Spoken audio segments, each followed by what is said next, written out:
Okay, so we left off. We were talking about self-attention and multi-head attention uh, in a transformer architecture, and so our starting point was a neural translation. Sorry, uh, yeah, our starting point was a translation problem. So let me go back all the way to the beginning. Okay, so we're going to look at so this is first 5 minutes going to be recap. So last time we were talking about the transformer architecture, and before that we briefly mentioned the attention mechanism that we saw in sequence to sequence models, right? So the key thing that we should take away from our discussion on transformers is the notion of um, self-attention. And of course, on top of this, we also saw what is called multi-head attention. Okay, and so that's what we were discussing towards the end. So I'm going to recap what we discussed last time and then continue where we left off. So, and for this part of the discussion, we're going to be pretty much talking about neural machine translation. Okay, so which is just a translation from a language, one language to another. Okay, so the transformer architecture is going to be different from the sequence-to-sequence models that you have seen before, and you also worked on this in your assignments.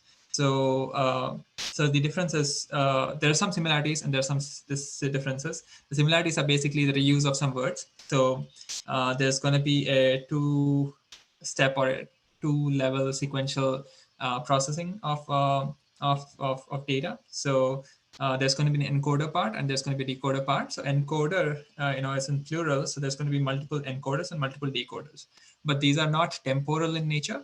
So we discussed last time that when I talk about multiple encoders, each encoder is processing all words of the input sentence at the same time. Okay, the multiplicity of encoders just means they're stacked on top of each other. So there's an encoder in this diagram on the left. There was an encoder 1, and then there was an encoder 2, and all the way in this particular original architecture from 2017 there was encoder 6. Okay, there were 6 encoders, and each of the encoder has a maximum in some sort of a maximum size. Okay, and we were, I think majority of the time last time we were discussing what's inside the encoder, but just to give a point here, the encoder is going to process all words of the input sentence at the same time.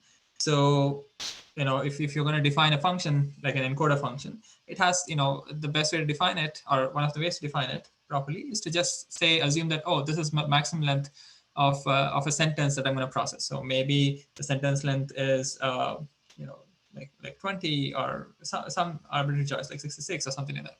Okay, some length of maximum sentence is what you will handle. And if the sentence length is smaller than that, you can always pad zeros, as in somehow give zeros as inputs. Okay, and we're going to talk about what exactly is the input. How are we inputting a sentence? We discussed this last time. So let's see. Let's get into the detail of the encoder, and we'll see for the first encoder how the sentence is inputted. Okay. So inside an encoder, there's actually two sublevels. One is called the self-attention layer, or self-attention sublayer, and the layer on top of it is the familiar feed-forward neural network layer, or feed-forward layer. Okay. Um, um, yeah, and so the number of encoders, which is 6 here, right? So the 6 encoders, they don't change with the sentence length. That's the point I was making. Even if the sentence has 20 words or the sentence has 2 words, the number of encoders which will process your words is the same. At the end of the encoder, we will get basically, if let's say my sentence length is 3, like here, input sentence length is 3 here for the French sentence. But this sentence here, maybe I should change the color. This sentence here, and so there's going to be essentially three vectors, or 3 objects that we'll get, and we're going to discuss exactly what objects we get, and we'll pass on to the decoder later. Okay, and it's going to be it's going to be vectors not just one vector per word, but a collection of vectors. But I'm going to detail what exactly is the output. But there's going to be one output per word. Okay, so if there are 3 words in the sentence, there's going to be 3 outputs. Okay, yeah. So, and last time we discussed the following, that the decoder is exactly almost the same as the encoder, except it has an extra block here, which is called the encoder decoder attention. Okay, and this encoder decoder attention is pretty much the same as the sequence to sequence model. Pretty much the same in the sense that when I'm trying to decode, so a decoder has to produce, in neural machine translation, has to produce one word at a time. Okay, so because the next word that you produce potentially depends on the previous 3 words that you already produced. Let's say you're going from French to English here, then the first 2 English words that you produced, let's say I am, should inform that the next word should be student, for example, right? So so it's gonna work in somewhat of a sequential way, but uh, and there's going to be an extra layer here, which is the encoder decoder attention. And we're gonna get into the details of decoder, pretty soon. Let me continue talking about encoder. So encoder part of the transformer. Okay. Now let's start with the yeah. So let's start with the figure, a single encoder first. So if you are if this is the first encoder, then let's start with a vector representation of the sentence. Okay, so for each word in the sentence, let's assume we have a 512 length vector. Okay, so now you may ask, why would I get a 512 length vector here? You can assume that, for example, these are word-to-vec encoded vectors of these words in, I mean, so not word-to-vec, some other word embedding based vector representation of words. Okay, so there is a vector representation for each word. You can also potentially use one-hot encoding if you want. And these have a fixed size, in at least in this version. So we are actually in this discussion, we'll be talking about the 2017 transformer architecture. Okay, so each word is represented as a 512 length vector, and then in a single encoder unit. Okay, so this green box is a single encoder unit. Processes these 3 vectors, these green vectors x1, x2, x3, and produces 3 vectors all the way at the output. Okay, so which is this is the output. So you get 3 vectors out. In between the self-attention sublayer and the feed-forward sublayer, there's going to be, of course, 3 vectors as well. Okay, so there's only one vector per word in your sentence. Now, yeah. So the idea of self-attention is that this vector, intermediate vector, which is the output of the self-attention sublayer, let's say Z1, it not only depends on the input embedding vector X1 for the word in here it's thinking, but also it should depend on the word machines. Okay, so that's somehow the Z1 depends on both the words, and similarly Z2 depends on both the words. Okay, that's the key idea. And last time we had some interpretability of, okay, why should, how can a word's representation depend on other words? For example, it. If you think of word-to-vec representation of it, there's the meaning of it changes based on what is it referring to. So you can think of a contextual representation of it is being generated in the encoding unit by, for example, it will correspond to a vector like this vector C1 here. Hopefully, if the attention layer's parameters are trained properly, then it may correspond to, for example, the vector animal. So if you think of it, this vector Z1 to be a 10-dimensional vector, most of these entries are the entries, hopefully, are similar to the vector corresponding to animal, for example. Okay, so that's the idea of getting self-attention if you have trained the self-attention or the whole architecture properly. As I was talking about towards the end of last lecture or last session, we are talking about one forward pass. Okay, so currently our forward pass is basically we have a model, which means that we have, let's say the parameters are fixed. We're just talking about how does a sentence like thinking machines or I am a student, how does it pass through different computational steps inside the transformer. Okay, Okay, so we're just doing a forward pass. We're going to talk about how to do backprop and how to improve parameters, or we can even account for what are the parameters later. Okay, I mean, it's going to be clear what the parameters are when we open every box like this. So we're going to talk about what's the parameters in self-attention pretty soon. Okay, so we zoomed into between encoders decoders, we zoomed into encoders. We only looked at one encoder unit out of the 6 encoder units. All of them are pretty similar. They all have different parameters though, unlike the LSTM or RNN style architectures. Okay, they have different parameters. And what are the parameters? So let's focus on self-attention. The parameters are going to be for the self-attention sublayer. It's going to be 3 matrices. Okay, WQ, WK, and WV. It's not just 3 matrices. It's going to be more, but let's say we start with 3 matrices. So WQ, WK, and WB, all they do is given the input vector, let's say if it's the first encoder, the input vector is actually the word embedding. If it's the 5th encoder, the input vector is going to be the output from the previous encoder unit. Okay. So what is the input vector? You just do a linear transformation. So if there are 3 matrices, inputs are vectors, you just multiply the matrix with that vector and you get a vector output. Okay. So WQ generates query vectors, WK generates key vectors, and WV generates value vectors. Okay. So there's 3 vectors generated from a single input vector. Okay. And a single input vector for each word. So there's 3 vectors for each word. Then given these 3 vectors, we're going to do a self-attention calculation. It's actually very similar to the attention calculation that we have seen before. So what we're going to do is use queries and keys to compute scores, okay, and then use those scores to weigh the value vectors and average them, and that's going to be our attended output. Okay, so let's we went through an example last time. So let's say if the input is thinking machines, there's two vectors which are input. For each vector, we generated a Q1, K1, V1, Q2, K2, V2.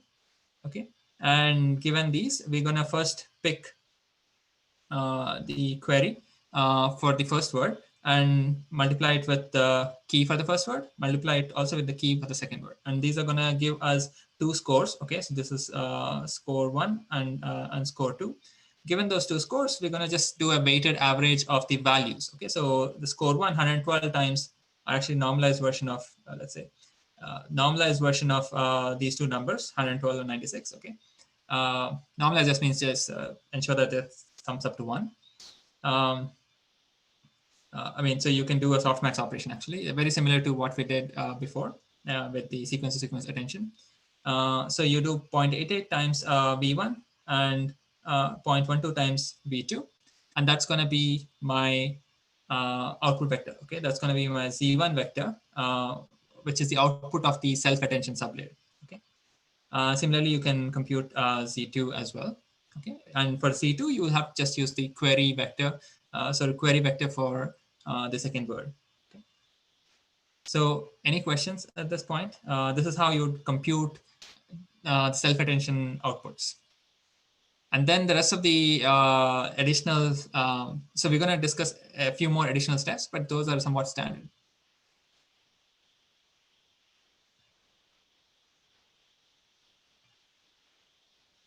Okay, so that's how you compute the self-attention output.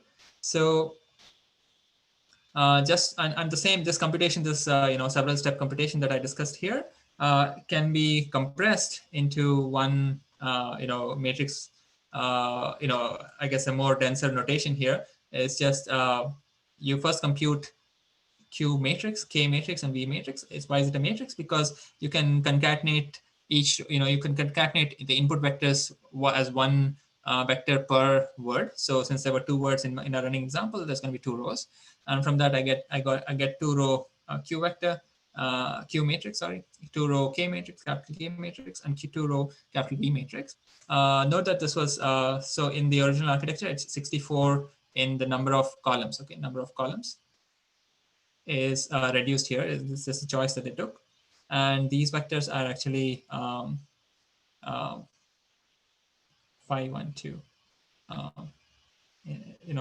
512, I guess, columns.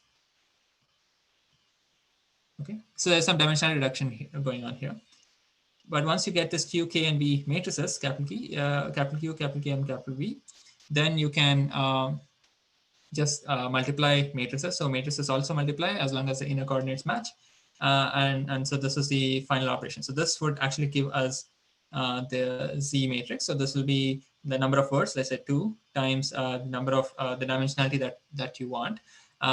We will actually we need to pass on the self-attention outputs to the fully connected layer, and the fully connected layer will also pass on something to the next encoder unit. So you want to eventually match the dimensionality to be again 512, but so for example, this can be 512. Okay. Okay, so that's how you do it, and that's how you get the first. So that's how you get the self-attention output. And multi-head attention is the idea that why don't we do this in parallel several times? Okay, so it's the same computation. So compute a Q, K, and V matrix. So remember, to compute these guys, you have the WQ, WK, and WV matrices. What if I had 7 more copies of these same matrices? 7 more copies in the sense that the entries would be different. And how do we get these entries? These are parameters of the self-attention layer, and then we're going to learn them. Okay. The idea is that if you start with random numbers for these self-attention parameters, as you learn, these numbers may not all evolve in the same way. So you will somehow add some sort of a redundancy here. So you get different representations of the words, right? So the whole point of encoder is to encode the inputs. Okay, at the end of the day, encoding the input just means I have input sentence. I just need encoding means just mapping it to some other space, output space, where it represents our intention of what we want to do. For example, if you want to do translation, that encoded word captures information enough which helps us to do translation better, right? In this example, in this application. So multi-head attention, as I just mentioned, is just doing the same self-attention mechanism 8 times, not sequentially, but in parallel, but with different parameters. Okay.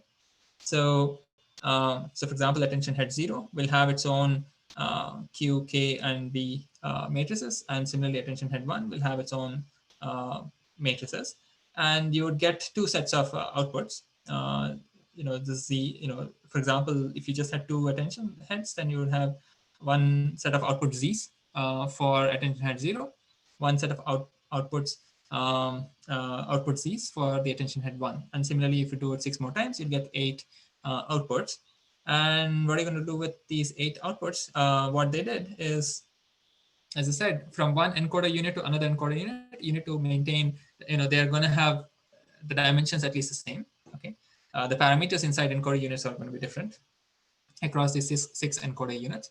So so you'll somehow, we got 8 pairs of encoded or self-attended outputs for the self-attention sublayer. We're going to transform them back to a fixed dimension. Okay, so although we did 8 parallel computations, we're going to somehow merge it back, and the simplest way to merge it back is to just concatenate. So you concatenate so why are there 2 rows, by the way, here? Because we are talking about a running example which has 2 words. Okay. 2 words in the input sentence. So you concatenate. So, for example, for the first word, the first attention output, second attention output, third attention output, fourth attention output, and so on.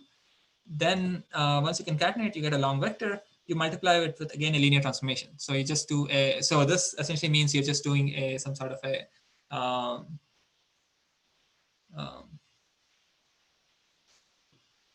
Yeah, you're just doing a linear transformation essentially, and then for example, here we just converted this 3 times 8 dimensional vector to a 4 dimensional vector. Okay, so 24 dimensions to 4 dimensions in this toy example. But what you eventually want is this recall that in the original transformer architecture, the input was 512 dimensions in length. So after the encoding unit, the things that are passed out should also have 512. So you can also ensure that the self-attention part will also have an output which is 512. So you just want Z's to be 512 dimension in 512 dimensions. Yeah, each vector. Okay, so that's, and the same thing was illustrated here, converting it into a single 1 vector per word. which is the output of the self-attention layer. And that's going to be the output for every subsequent layer anyway. So, and last time we were just discussing how can we interpret, the utility of doing multi-headed attention. So here in this example, there were two attention head outputs. Two attention, uh, I guess, paths. And then here we were just showing the color just represents the scores. Remember, there were scores. So you focus on a single word's query with all other words keys will give us essentially scores, right? I mean, you transform them, you get scores. So you can see that the word it for one of the attention heads focused on animal here, and for another attention head focused on somewhere else. Okay, so you can do a post hoc inference on maybe pick some sample sentences and get a sense of whether attention is making sense or not, but it's kind of hard. As you can see, if you look at all attention heads together, then it's unclear. They aggregate, for example, it is focusing somewhere over here and here, but it's also focusing on a few other things. So it's hard to interpret in general. Okay, but it does give a, the whole transformer architecture gives a good empirical performance. So we are talking about the details of why it could be. Okay, so at this point, the central component of transformer architectures is done. Transformer architecture is done. Central component inside the encoder. We'll see that self-attention is also there in the decoder as well. So now there are a few more additional things that happen on the encoder side. Okay, and we're going to discuss them one by one. The first thing is called positional encoding. Okay, so positional encoding is the idea that if I pass a sentence, like a sentence here, okay, in French, there's 3 words. I somehow need to also encode that the first word is in the first location, second word is in the second location, and third word is in the third location. Okay, that information, it needs to be passed on, and it's not needed for LSTMs, is because LSTMs we are doing sequential computation. First word is passed in to get the hidden vector, and the hidden vector in the second word produces the next hidden vector, and so on. Something sequential is going on in LSTMs. Okay, LSTMs is, if you think of neural machine translation, the encoder side. Here, all the words are passed on together, and we're just computing self-attention. So it's unclear which word was the first word and which word was the second word. Okay, if you don't do what is called positional encoding. Okay, so it's just going to look like a bag of words. Even if you permute the inputs, the computation would be the same. Okay, the output would be the same, unless you add positional encoding.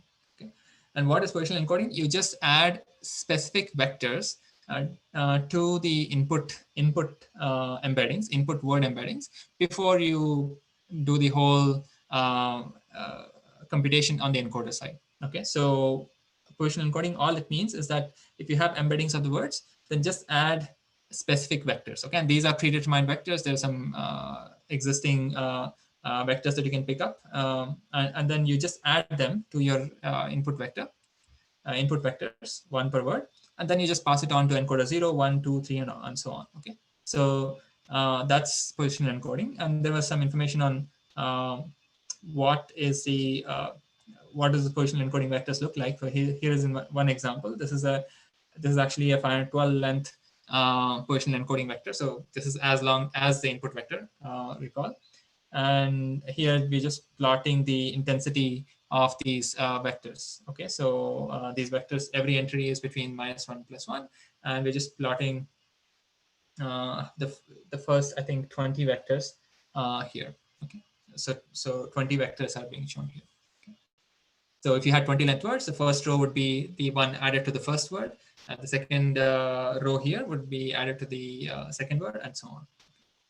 And there is another pattern which was used in the original paper, and they're all the same idea. Okay, here it's a different dimension. Here it's 64, but this is the right dimension.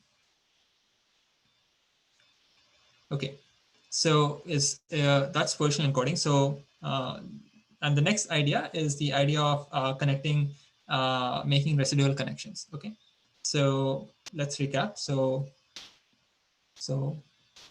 transformer. So encoder, and there's a decoder. Encoder has self-attention and therefore multi-headed attention. Okay, and next thing you need to worry about is positional encoding. And the next thing you need to not worry about, but as a part of the architecture is residual connections.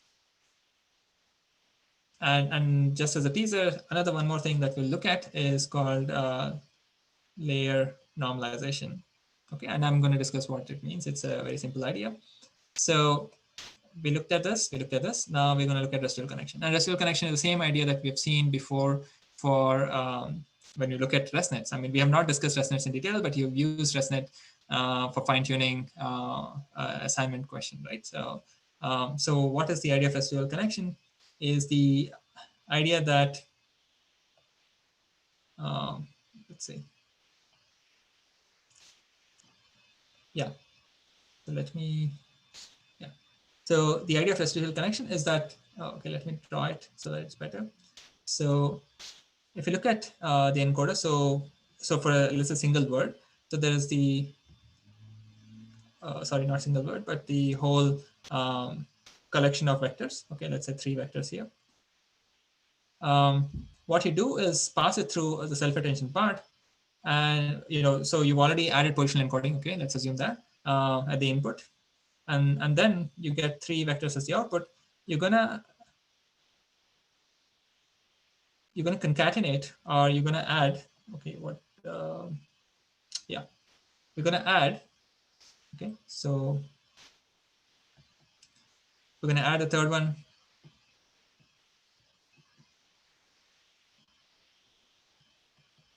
So it's basically saying that self-attention of some input vector x plus the vector x itself is the vector I care about. So here it's this x prime. Let's say this is x. It should be x prime is equal to some processing of the input. Okay, that's the, let's call it the z that we were talking about earlier, plus the input itself is going to be my let's call it z prime for simplicity. So instead of z, we will actually be working with z primes. Okay, so which are just which take into account residual connections. It just means but you do a processing directly through self-attention, but you also add the input that you pass through self-attention to the output of self-attention. Okay, so that's the residual connection. And what's the purpose of residual connection? Both in vision, in ResNet architecture, for example, as well as here, it just stabilizes a lot of things. For example, if the self-attention complexity is not needed, then you still retain the original signal, for further layers. Okay, so it's like saying this information is passed on to downstream layers, or the subsequent encoder layers, and so on. Okay, so that's residual connections. You don't have, so we have residual connection both for the self-attention part. Okay, this part here. We also have a residual layer for residual connection for both, for the feed forward part as well. Okay, so even for feed forward, whatever is the input, that input is processed along with the input itself. So the processed input plus the input is passed on to the next level. Okay, but you see there's an extra word here, normalize, and that's where we're going to use something called layer norm. Okay, so let me explain layer norm. It's a very simple idea. So layer norm is the idea that so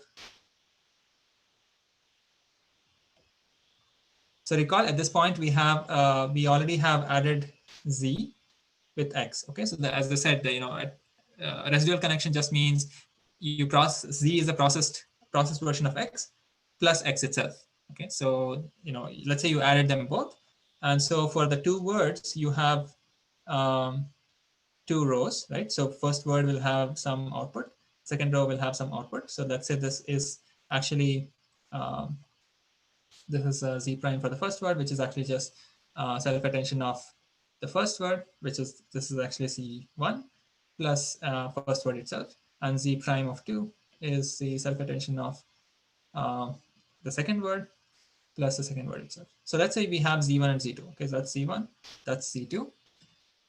Now, what we're going to do is do a layer normalization, which is a very simple idea. Okay, so remember z1 and z2, for example, could be 512 number of columns, right? So 512 number of coordinates. So layer norm is basically, so you can think of these coordinates as some sort of features, right?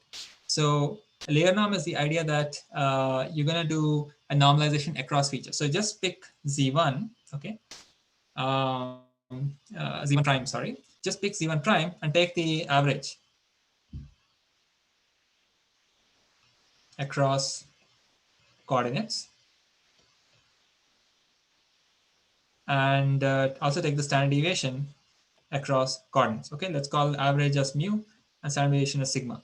Okay, so this is across features. So recall if you've done pre-processing of data, for example, in a very typical machine learning project, then you would normalize features, right? So normalize each feature itself across, not across features, but if the feature values are varying between 10 units and 100 units, you will just recenter them so that they mean zero, and the deviation of that feature values are between -1 +1, for example. So you normalize the features, right? So here actually we're normalizing across coordinates. So you're just saying that, oh, here's my first um, vector. Okay, I'm just gonna compute the average across the coordinates, let's say 512 coordinates. Also compute the standard deviation across coordinates, that's some number. I'm just going to do the vector z1 prime minus mu divided by something like sigma. Okay, so this is essentially what you do. So this is not, this is going to be z1 double prime. So this is your add and normalize. So this is your normalized part. Okay, the add part, we just saw z1 prime was the add output. Okay, so that's add and normalize. Okay, so it's a very simple idea. So it's in contrast to bash norm, where you have to think in terms of batches. Okay, here there's no need for a batch, because for every input example, whether I have a batch or not, let's say even if I have a batch, let's focus on only one training example and say, oh, here's the vector that I created. I'm just going to take an average across its coordinates and standard deviation across its coordinates and just renormalize my input. Okay, and why we're doing that is it has similar motivations to bash norm. It's trying to ensure that gradients and information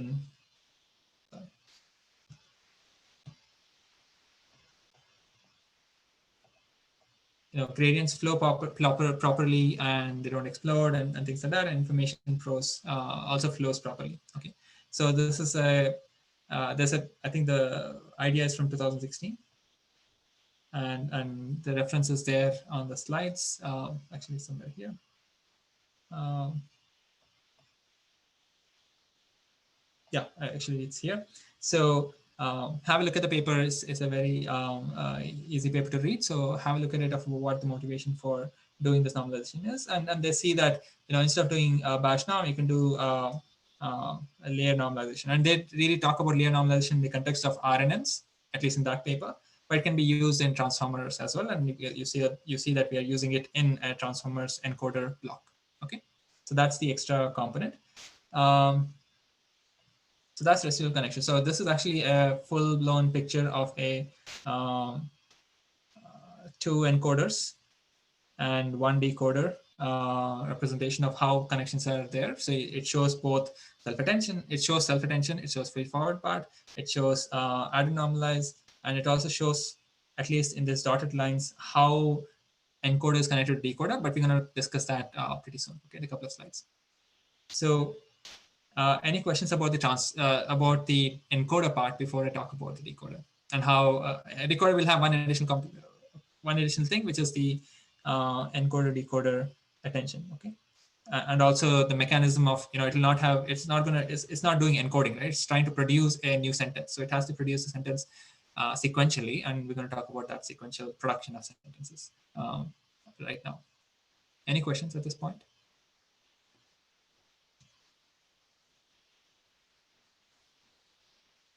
Okay, if there are no questions, so the decoder is going to be very similar to the idea of a decoder that we saw in sequence-to-sequence models.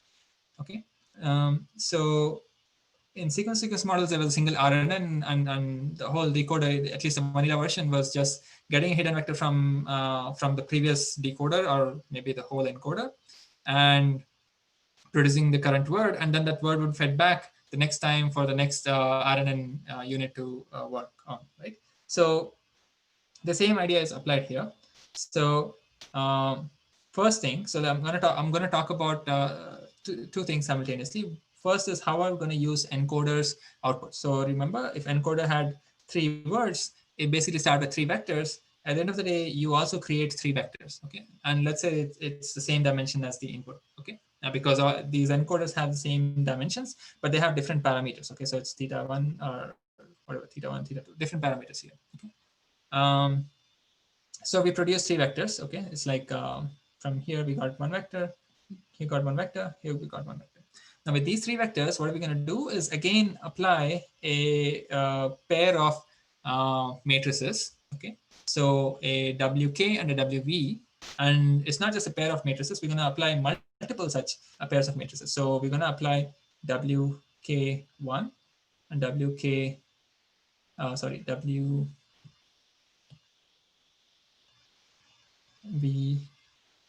so let me put I here, and I is equal to 1, 2, let's say 8. Okay, so let's say 8 such pairs of matrices.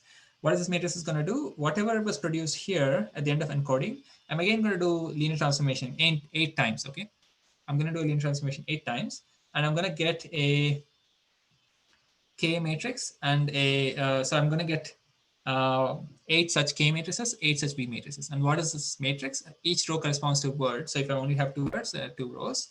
But I'll have 8 such quantity. Here in this diagram, there's only 3, but you can just think of, there's multiple copies, okay, of these keys and values, okay. And you can imagine when I talk about keys and values, there has to be something called queries, and the natural thing is that in the decoder's self-attention, encoder decoder attention part, we're going to produce the queries, okay. We're going to produce the queries, and these queries we're going to multiply with the keys and values here. And so the queries will multiply with keys to get our scores. Scores are going to weigh the values, and eventually we're going to get weighted version of the values as the attended output. Okay, so and that idea is very similar to the attention idea that you saw in sequence models as well. So let's come back here. So in step, let's say you just started, and we're in step 1 of decoding. So we have this encoded outputs, which are transformed to keys and values. Okay. Now we want to produce an output. Okay. So this keys and values are going to be passed to every decoder unit. So if there are 6 decoder units, which was there in the earlier transformation, they will be passed to all the 6 decoder units. All the decoder units have multiple inputs. So decoder unit is exactly the same as encoder, except it has an extra encoder decoder attention. Now you can say, oh, if it's the same as encoder, but I don't have all these extra other words, right? In fact, my starting word, for example, could be something like, start token or something. Okay, some start token, that's fine. So my starting could be a start token.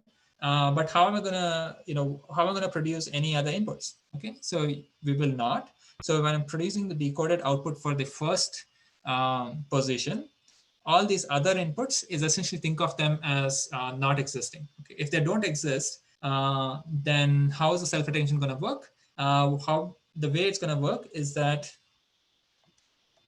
yeah, how is self-attention going to work? The way it's going to work is by masking. Okay, so it's going to work by ensuring that the scores, remember there are scores being computed, right? Using self-attention has its own keys, values, and queries. You can think of the queries times keys. There were the scores, normalized things which are scores. Those scores, just think of them as 0. Okay, so that's what is called masking. So if the scores are 0, then the self-attended output for the decoder here, let's say the decoder is like this. So yeah, so I'm producing a first decoded output here. This guy should depend on, it depends on, let's say, x1 and x2. So there's no x2 here for the decoding, and x1, let's think of it as start token. Then this score here is basically 0. Okay, so it doesn't, so this not just x2, but the decoder will have, just like encoder, will have a standard number of inputs. All of them will be zeros. Okay, so that's called masking. So basically scores should be zeros. If scores are zeros, then basically you just need to ensure that the keys are minus infinity, basically, in each coordinate, for example. Then e to the power minus infinity, if you just do softmax, e to the power minus infinity is 0. So you choose an appropriate number so that you basically score should be 0 for these other things that I have not seen, okay, on the decoder side. So that's the idea. So you start with, you produce, let's say you produce the first output.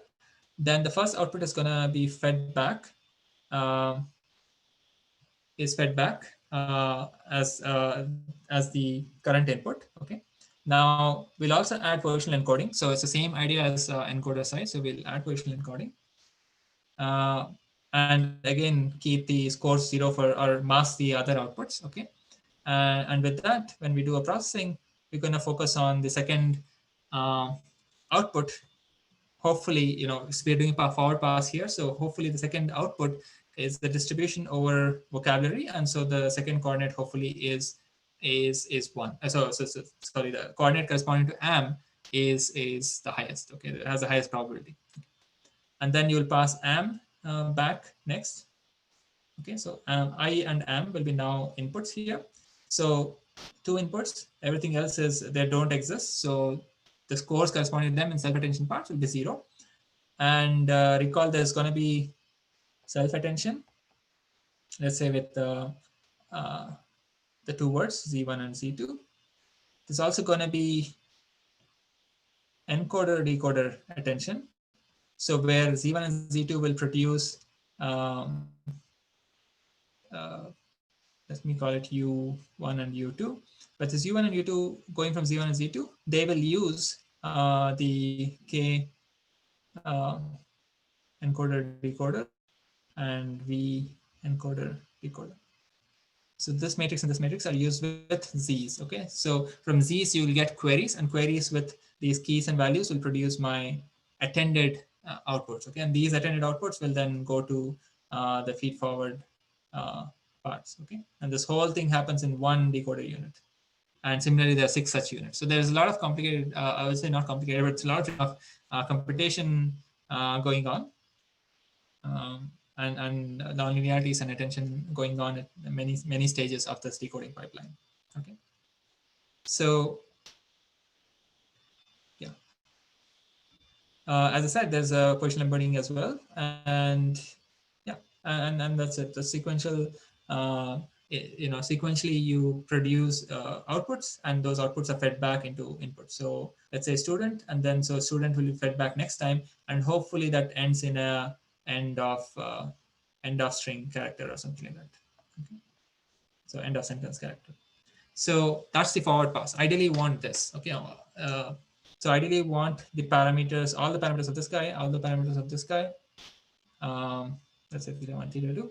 All the parameters are set such that if I pass a sentence like this French sentence here, I do get a sentence which is I'm a student. Okay. So that's the whole forward pass. Now, once you and in the forward pass, I'm just going to quickly explain the final layer, and this should be familiar to everybody, because we've looked at sequence models and many other deep learning models. So the final layer here is explicitly written as a linear plus softmax, is because remember decoder also produces a bunch of one vector per position, right? So that vector here, all we're saying is that the vector is just linearly transformed. So this vector here, decoder's output, let's say this 4-dimensional, is linearly transformed into a size which is the same as the vocabulary size. Let's say the vocabulary size is 50,000, then you're just going from a decoder output to a 50,000 plus 1-dimensional score vector.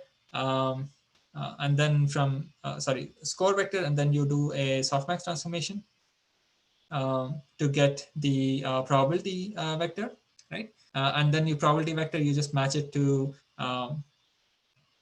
the true one-hot encoded output that you care about. Okay, it's also the vocabulary size. So just to give you a sense, basically, let's say our vocabulary size is just this. So there are only the 7 tokens or 7 words. Okay, so if you have 7 words, they have certain indices, there's 6 words.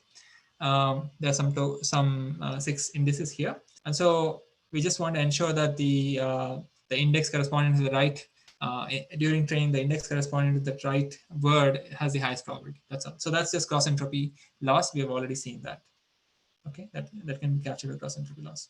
Um, yeah, for example, if you have if this is the desired output where at this point you're supposed to say thanks, whereas your current parameters are such that they're producing these numbers, you know, 0.2, 0.2, 0.1, 0.2, 0.2. Just you know, this 0.2 should be higher than, you know, what it is, and so you backprop to ensure that this coordinate is, you know, gets higher. Okay, and similarly, you know, if you look at, you know, like for example, I am a student end of string, so you just need that. For that example, these are the locations where the probability should be highest. Okay, and that's just a sum of cross entropy. You know, each one is basically a cross entropy, binary cross entropy loss value. Sorry, not binary cross entropy, but whatever. So it's basically the cross entropy loss value per position, and you just aggregate them if you want, and then you can backprop through and update the parameters. Okay. Yeah, and eventually, you know, basically, if your parameters are good enough, then they'll have probabilities on the locations where your ground truth, translated sense. So any questions about decoding? So the only changes in decoder, just to summarize, is the addition of a encoding, decoding attention, and masking. Okay. So masking is needed because you don't have all the inputs at the same time, unlike encoder. So and masking and sequential processing, basically. And the moment you have sequential processing, very similar to sequence models, we'll have to do, there is this idea of beam search, for example. So once you produce a distribution over vocabulary for the first location, let's say, then the question is, which word should you pick, right? Is it the word corresponding to the highest probability, or should I sample a word, or you know, what should I do? So there are a few ways to do that. So picking the word with the highest probability is just greedy decoding, and on the other hand, if you maintain at least a small list of most likely translated sentences, then that would be like a beam search decoding procedure. Okay, and we've seen that same idea in sequence models, so we'll not discuss that. But basically, for example,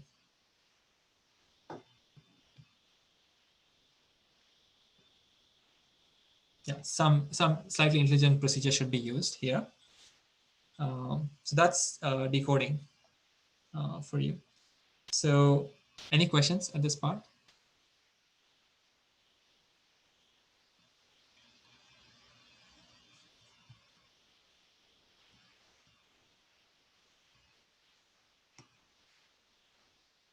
Okay, if there are no questions, what I'm going to do is the next few minutes is actually switch gears to the idea of pre-trained models and transfer learning. Okay, so what we've done so far is just only focused on basically neural machine translation, right? An empty task. So it's essentially a sequence problem where we're going from one language, sentence in one language to another language. Uh, and we're going to switch gears and talk about what is the reusable component um, of what is a reusable component that I can use for multiple like downstream NLP tasks. Okay, and the reusable component is going to be essentially embeddings of words. Okay, so although we talked about the transformer architecture in the context of neural machine translation, variants of the transformer architecture, in particular BERT. Okay, and we're going to talk about the details of BERT pretty soon. One variant of transformer architecture is this, and it can be used for embeddings. Okay, very similar to word embeddings. So what's the new thing here is what I'm going to discuss pretty soon. Okay, so let's do that. Okay, so we are here. So we are going to talk about transfer learning using a pre-trained NLP model, in particular a variant of BERT. Okay, a smaller sized variant of BERT. Okay, so BERT actually stands for this bidirectional encoder representations from transformers. So it uses transformers to get representations of words. Okay, so and you can use those not just words. You can get a representation which can be used for a subsequent task like sentiment classification or even other tasks like question answering and so on. Okay, so BERT is just bidirectional encoder representations of transformers.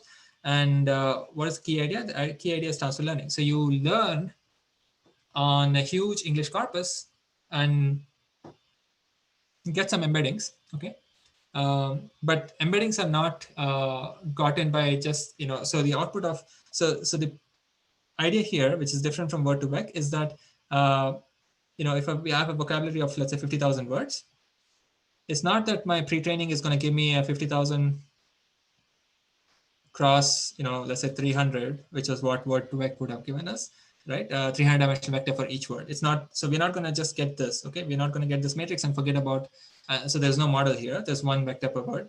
So instead of that, whether we have 50,000 dimensional, 50,000 vocab, number of words in a vocabulary or not, we're going to have a model, okay?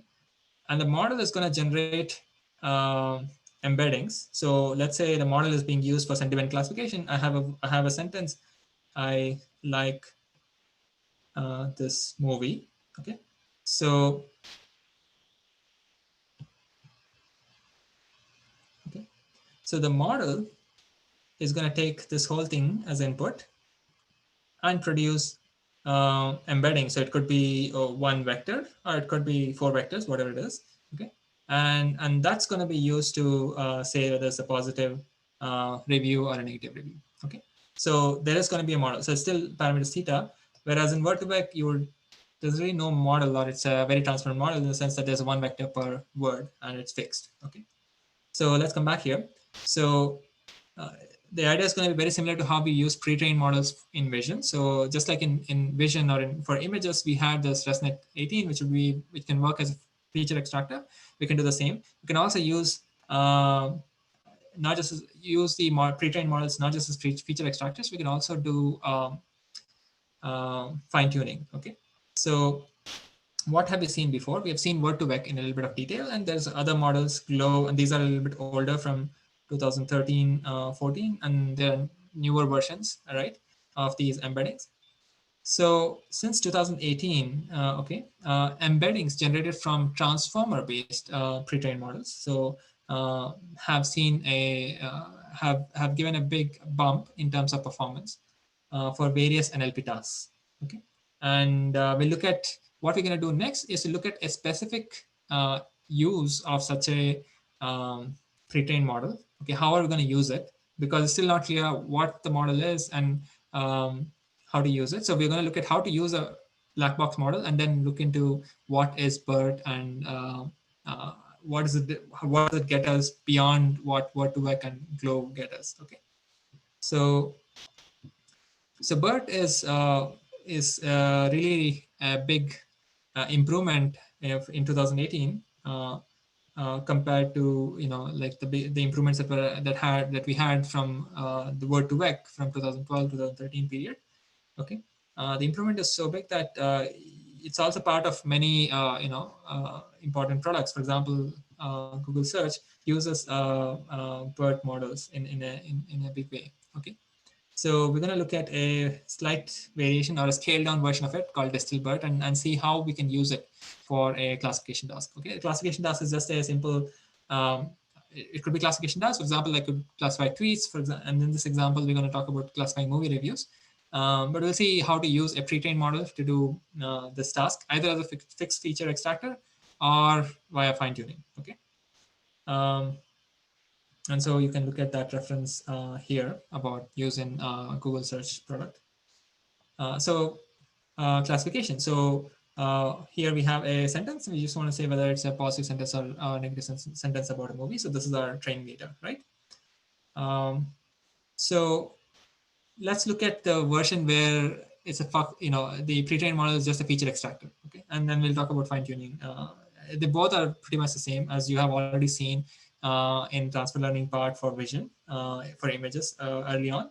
Okay, so the idea is to go from a sentence, use a pre-trained model. So this is a model with some parameter theta, okay, which uses the input sentence S and produces something, okay, some intermediate output E, and then that can be used for a downstream model. Like it could be a simple model if you don't have too much data.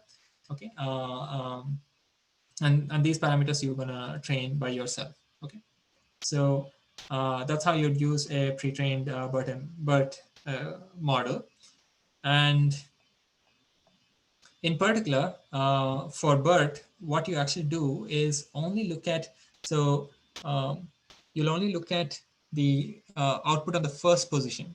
Okay, so now I'm going to get into a little bit of detail about BERT, and we're going to get into details, more details soon. Uh, so distal BERT is just a variation of BERT. It's a small enough model, like let's like ResNet 18. It's pre-trained.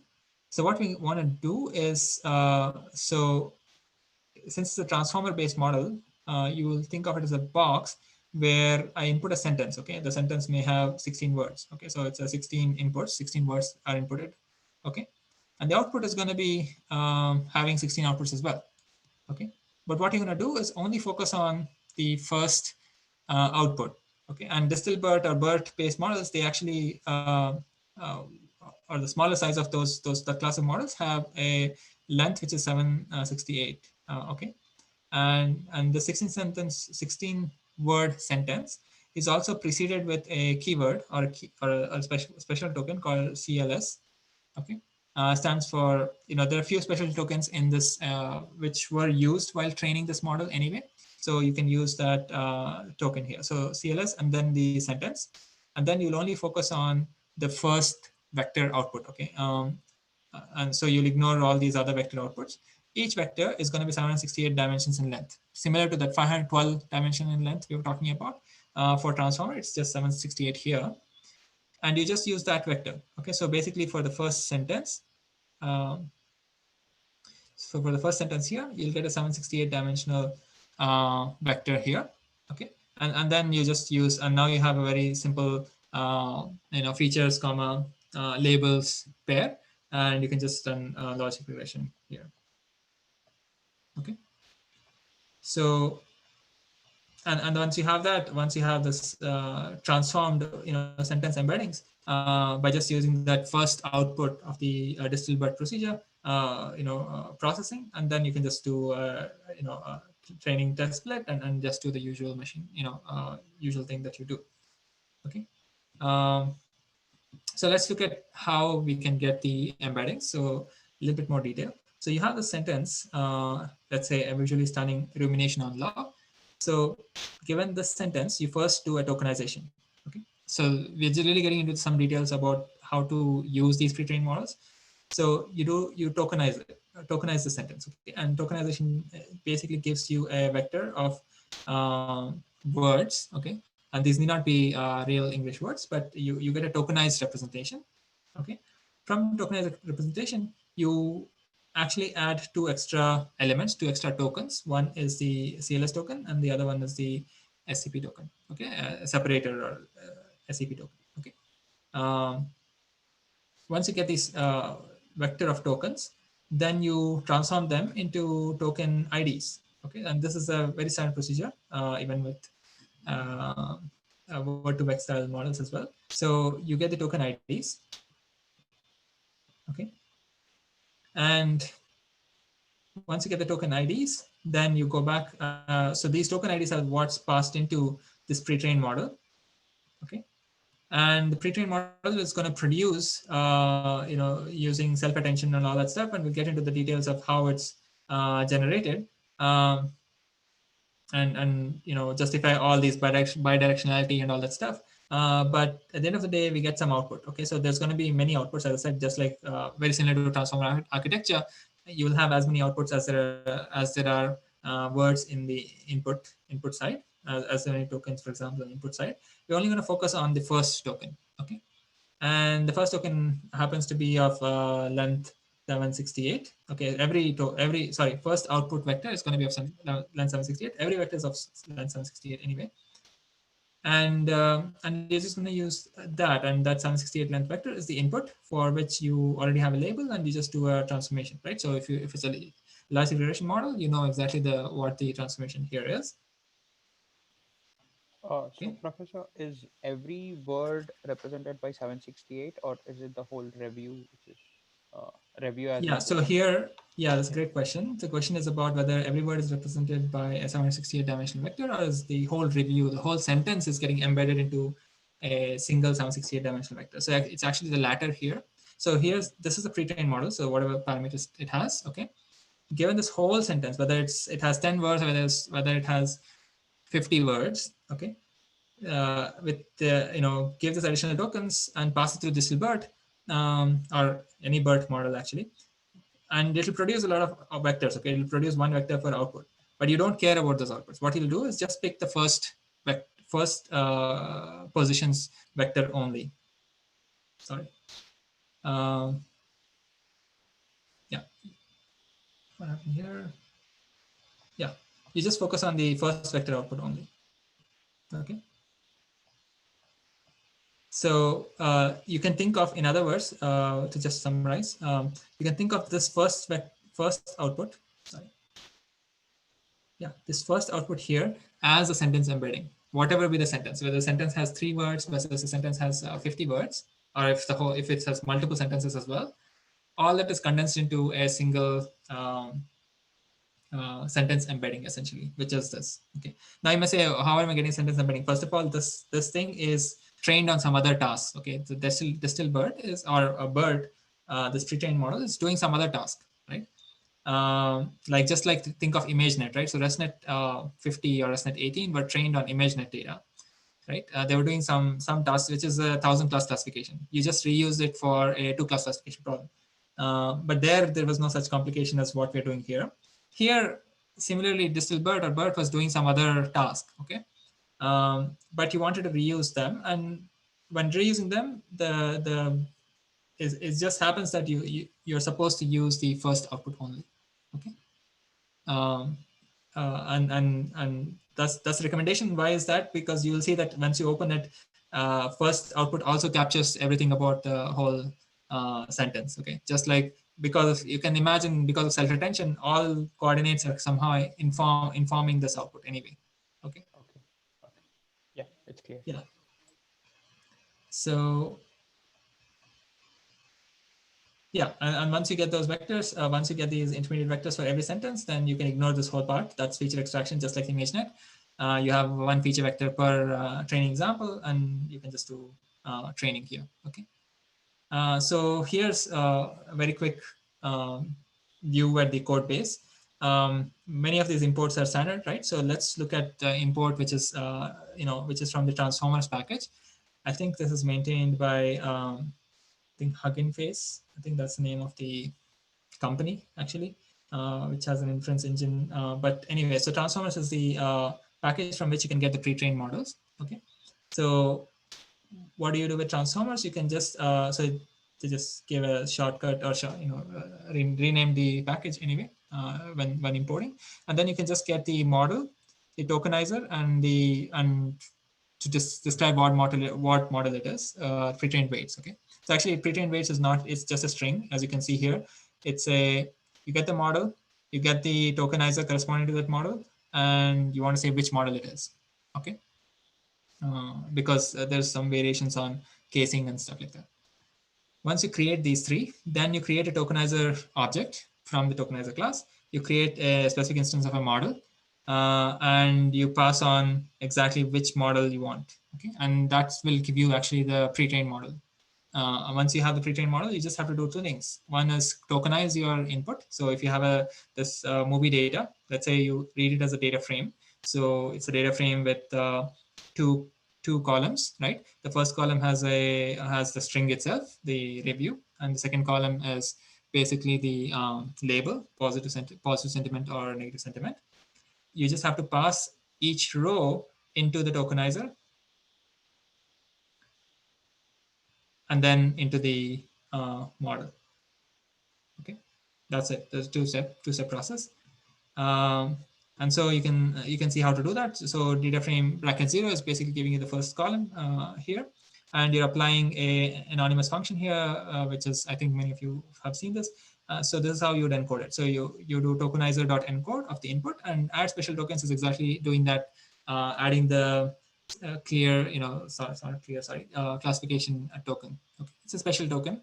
It was used while training, so that token has a corresponding map, so you can use it. Okay, that's how you'd use it for example, a classification task here. And that's it. So you get tokenized representation, which is basically a bunch of it's a list of numbers, a list of integers per um, sentence. Okay. So once you get this sequence of token IDs, you want to pass it to the model.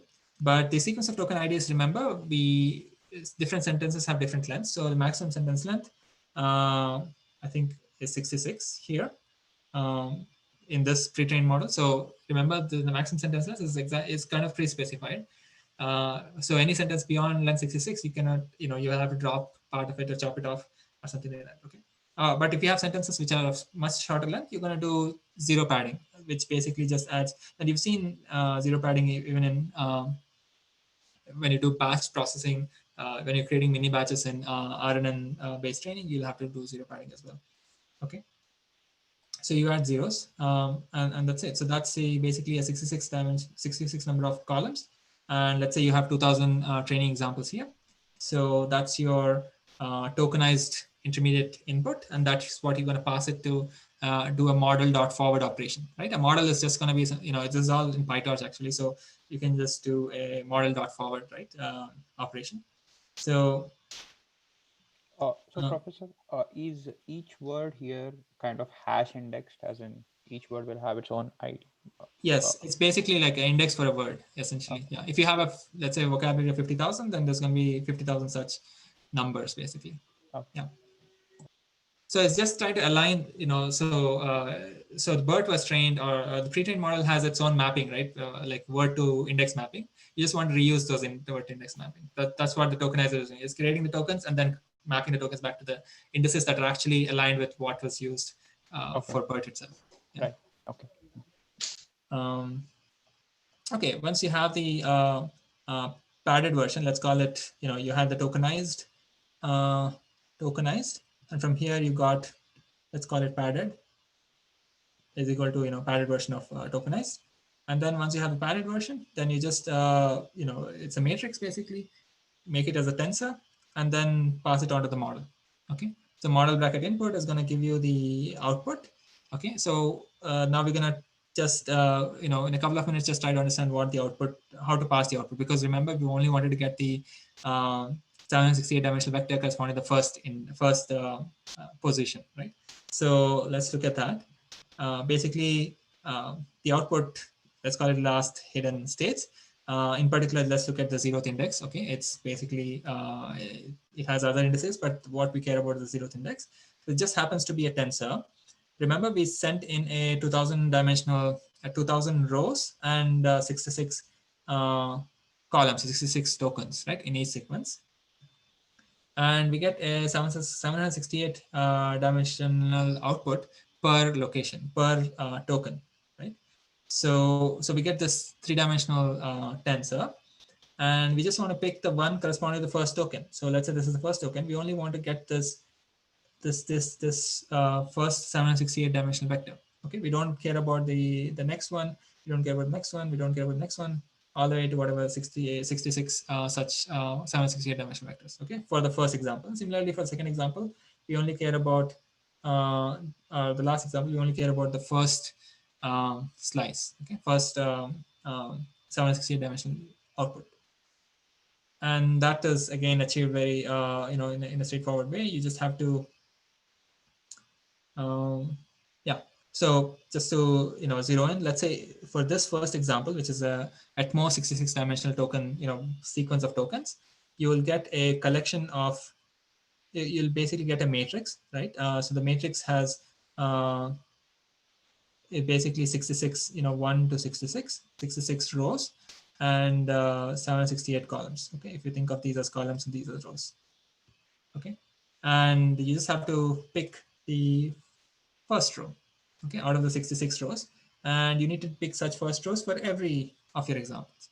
And how do you do that? You just do indexing like this, colon, comma, zero, comma, colon. Okay, it's just some detail, but so that you know everything what's going on, and then dot numpy just casts them into a numpy n dimensional array. Okay, so ultimately what you get is you're picking the first 768 dimensional vector corresponding to the first token or the first position of this BERT model. Okay, and that's it. So you once you have this fixed feature vector extraction, you have the labels, you just train. Okay, now you can also do fine tuning. Okay, you can also do fine tuning because the model has also parameters. You can now unfreeze the parameters, and as you do backdrop, if you know in scikit-learn, you probably will, you know, if you, for example, uh, you know, if you use PyTorch or TensorFlow, you can actually backdrop all the way to update the parameters of the BERT model itself. Okay, I mean, it's gonna be expensive, just like when you are updating the parameters of ResNet 18 or ResNet 50. There's too many more parameters, right? So that's something you need to be careful about. That's all. So that's it. So that's how you would use the pre-trained model. Okay. Yeah, train, dressing, split, and all that stuff. Any questions at this point?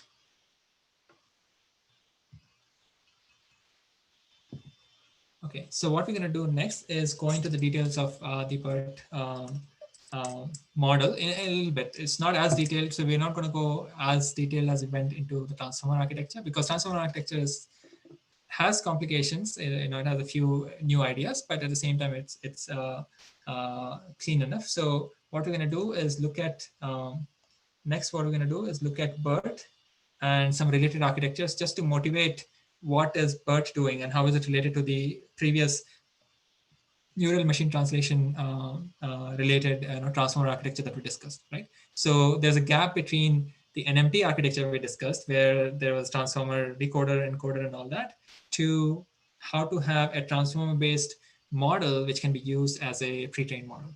Okay, so what is the pre-training of this model, and how can we use it? We saw, but what is that we're pre-training it, and how do the transformer, let's say, units or the encoder units or the decoder units, what are the things involved here?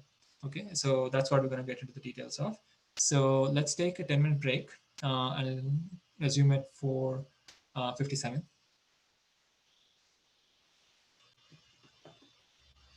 And if you have questions, just type it on Zoom on the chat.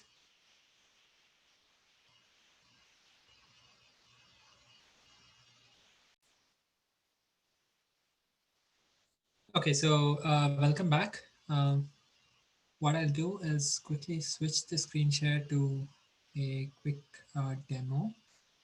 Um, in the meantime, there's a question which is about this dimensionality, right? So why is this, this dimension of 768, right? So BERT-based architectures, we'll see a little bit later as well. So BERT has, I think, two choices, but the lowest choice is 768. Now, if you want to save, if 768 dimensions is too much, for example, in the movie review classification class that we saw, then you can certainly try to reduce the dimension further using dimensionality reduction technique. So basically, just project it into lower dimensions. You can do that, because once you get the 768 dimensional vector per example, then you can further compress it, right? So you have now a data matrix which has 768 features. You can think of it that way, and then you can compress it further. Okay, so yeah, that way you can potentially reduce the computational costs.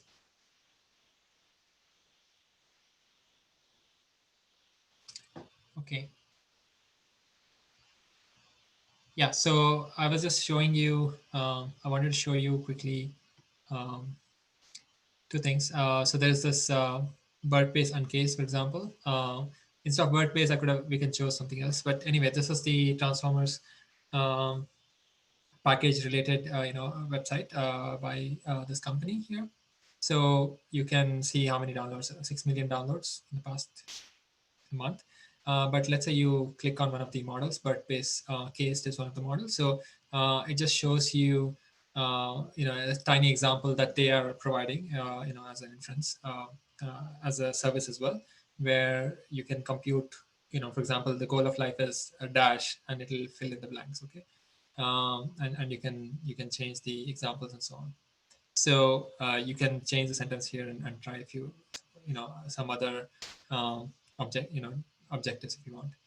Um, so that's the example, and so you can try to download these models. I think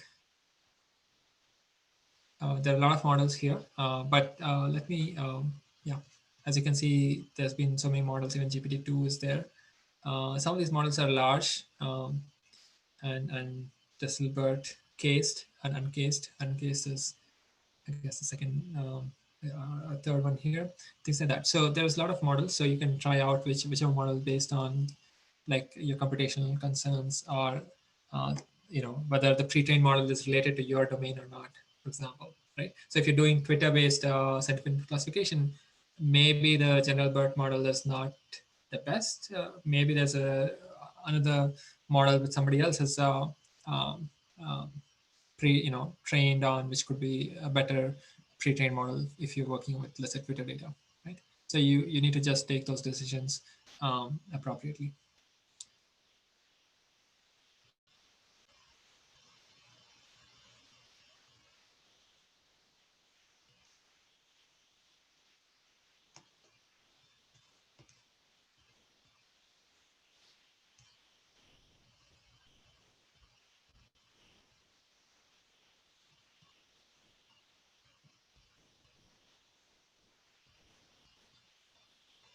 Yeah. So let's get into some details of the BERT model so that it's a little bit demystified. I mean, so most of the underlying idea we've gone through, which is in the transformer architecture, the one related to neural machine translation. So what we're going to do now is just relate it back to the sequence-to-sequence models as well. That why can they themselves like when I talk about sequence-to-sequence models, I'm talking about RNN-based architectures. Why can't they be used for pre-training and so on? So there is actually a sequence here in terms of like in terms of timeline. 2017 was the transformer architecture that we saw earlier, right? 2018 was when BERT got released. So a few things happened in between. Okay, so and since BERT, there's been so many other models as well, till to 2020. But we'll and including, I guess, Distilbert. I think this was from 2019. So there are a few things that happen in between, which is the ideas related to using pre-trained models. Okay. So before that, just think of it as word to vec was basically the idea from 2013. Okay, and there may be other ideas, certainly. I mean, I'm just trying to point out a few simple, I guess, popular things that happen. Okay, so so BERT, or bidirectional encoder, so there's a few words here. Bidirectional encoder representation from transformers is a method for pre-training language representations. Pre-training, when we say language representations, just think of it as representing words, sentences, paragraphs, things like that. And then once you have this pre-trained language representation, you can use it for downstream tasks. Okay, the downstream tasks need not be just sentiment classification, right? The downstream tasks can be question answering, or filling the blanks and things like that.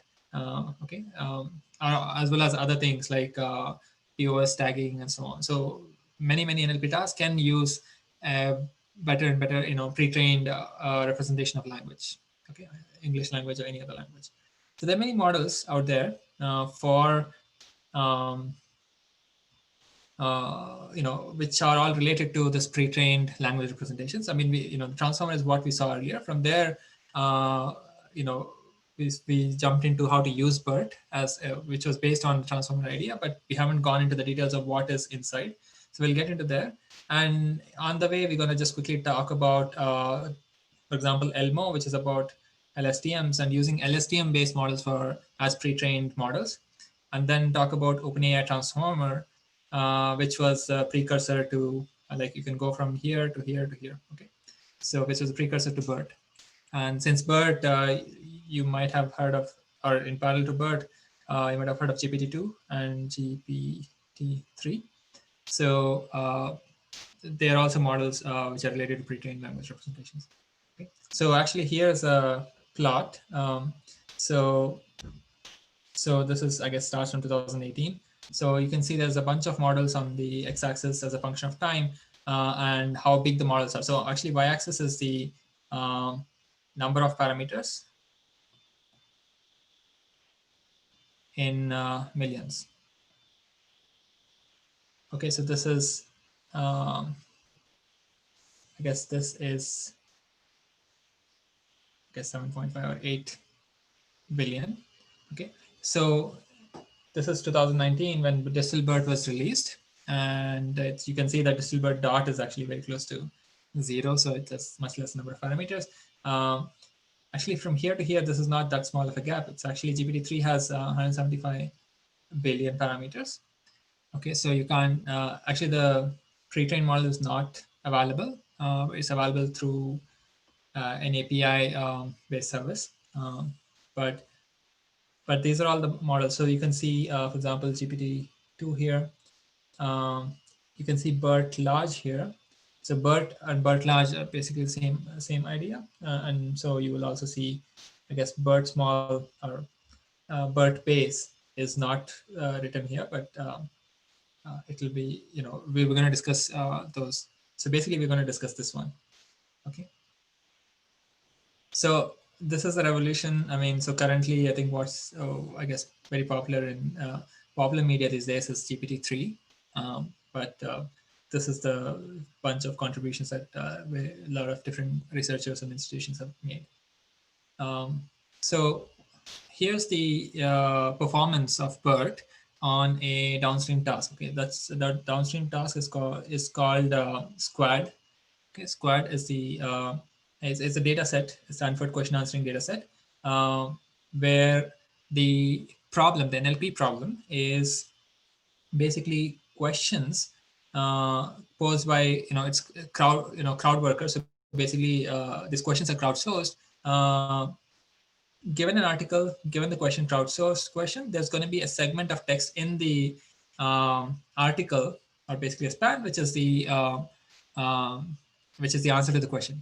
Okay, which is going to be the answer to the question, or there is no answer to that question from that Wikipedia article. Okay, so that's the question answering database. So basically, once you have this pairs of questions, articles, and the span, which is actually the right answer, if it is there. You want to learn a model which can, given any new article, given a question, can give you an answer. Okay, so here you can see the performance of BERT from like 2018. Um, some exact match, I guess, just means that you match the exact string in the article that is the answer to the question if it exists. And F1 score is some sort of information retrieval score. This is some function of what are called precision and recall values. Let's not get into that, but basically, there are some high scores that were achieved by BERT, okay, in 2018. And since then, there's a lot other models that have come out. If you go to that page, like this page here, you will see, the 50 other models that have come out after 2018, which beat the original model. But at that time in 2018, this was the gaps, right? So the gaps were like decent improvements on this task as well as other tasks. Okay, so BERT pre-trained model, the strength of pre-training is that the same pre-trained model can be used as like a precursor for many other tasks. Okay, so there, it's like saying I have these 4 tasks, this question answering problem, as well as these 3 other problems, and all these problems is the same neural network. It's not the task specific neural network. It's the BERT model, which got the highest scores. Okay, whereas previously there would be other models, like for example NLNet here is better in this task, whereas OpenAI GPT is better in these other tasks. Okay, so just to give a sense of what was the improvements from in 2018. Okay, based on these models, this model, but so let's look at that was just to, I mean, you can certainly go into this URL GitHub page as well as this GitHub base page, to get a sense of what's, how did BERT improve over the state of the art at that time.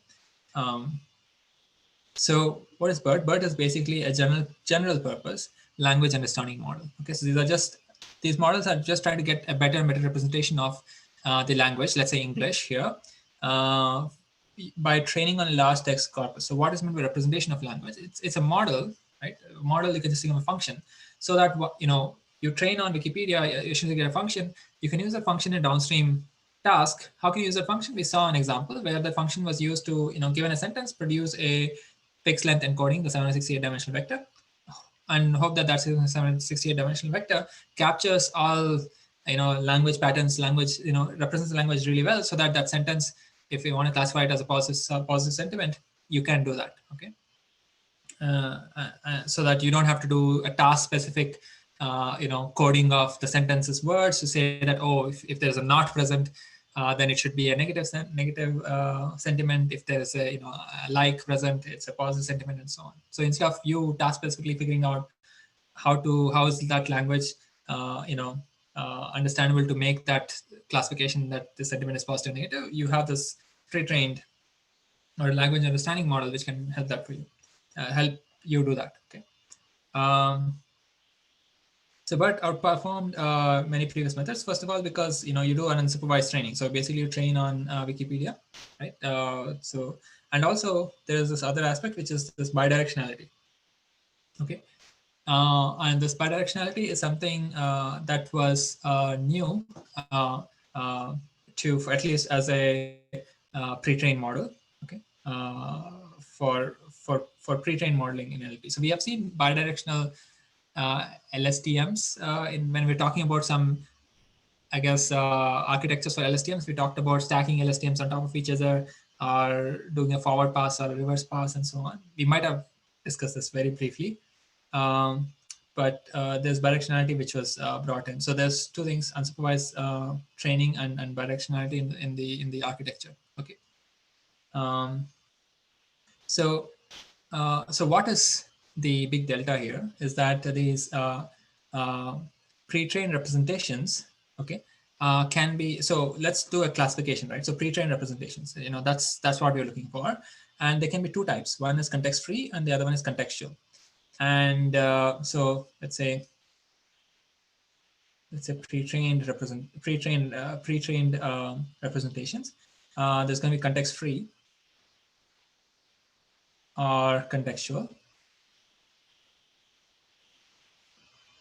Okay, and within contextual, there's going to be unidirectional, and there's going to be bidirectional, right? So this is where BERT is going to be, and context-free would be things like word to back and flow. And what is meant by context-free and contextual is the following, right? So contextual models produce a representation for, let's say, if you want a representation for each word, they produce a representation based on the other words in the sentence. Okay. Whereas word to vec, you did not have that, right? So in word to vec, for every word, you already have a predetermined, 300 dimensional vector. That's it. Or from Glow or from any other such word embedding style pre-trained representation resource, right? So here, all I'm saying is, if you have 10 words, okay, you have this model, let's say BERT, you can get 10 representations of these 10 words, but each word's representation depends on not just that word, but also everybody else. It depends on the parameters, which, by the way, these parameters will learn from, huge corpus, but also depends on other words. Okay, like for example, representation of it should be contextual, right? If it is used in as sentence one, maybe is referring to an animal, whereas if it in sentence two is referring to the road. Okay, so somehow the representation of it, whatever fixed dimensional vector, 768 dimensional vector, let's say, should have information about animal in the first case and should have information about the road in the second case, right? So that's what it means to be contextual. And bidirectionality just means that the word's representation use both its left context and the right context. So if you look at a sentence, right? So here's a sentence. This word not just depends, it depends on everything on the future in that sentence, right? Sentence has this order, right? And for example, this word depends on, so let's say this is a word. So this is the model. So this is the word, and this is the representation of the word. It depends on these words, okay? And it also depends on words behind, okay? And that's what bidirectionality means here. Okay, so this is the left context and this is the right, sorry, left context and this is the right context. And we're going to get into some detail here. So, what is the process here? Somehow you want to go from um, some data set like Wikipedia data set. You want to get to a model, okay? And to get to a model, which means that I haven't told you what the model architecture is, but you have to, it'll have parameters and you have to train those parameters. So, how would you train the parameters? Your objective is to do something similar to what you did in word2vec. Like in word2vec, you're trying to predict a missing word, right? So here also, you're going to predict a word which we'll call the mask word, okay, masked word. Just means, in a sentence, I'm going to drop a word and try to use the rest of the words to predict that word. Okay, so that's the very simple idea. So basically, it's a language modeling idea, right? Whether you want to predict the next word, whether you want to predict a missing, blank word in a sentence, and so on. So that's the task. And once you learn the parameters, you can use the parameters in any way. And this is the example that we saw earlier. So you have an original data set, a classification data set, let's say email classification, use BERT, and you get the representations for the emails, for example. And then once you get the representations, you have a very simple logic regression model, for example, that you can use. Okay, that's the problem-specific aspect that you can do. Okay, and while doing that, also you can go from theta to theta prime. That would be fine-tuning. Okay. Um, yeah, I think we saw this detail. We saw in detail how BERT would be useful earlier. So now, Professor, could you repeat the semi-supervised part in the two-step process? semi-supervised just means there's no explicit labels that were collected. Like there was no expensive labeling process. Semi-supervised just means you had unlabeled data, which is Wikipedia corpus, and you're picking each sentence and you're just predicting something in the sentence. So that's only possible in time series or sequential type of data sets where you don't have to create an explicit supervised data set because you can always try to predict the next thing or the Right. missing thing in a sequence and so on.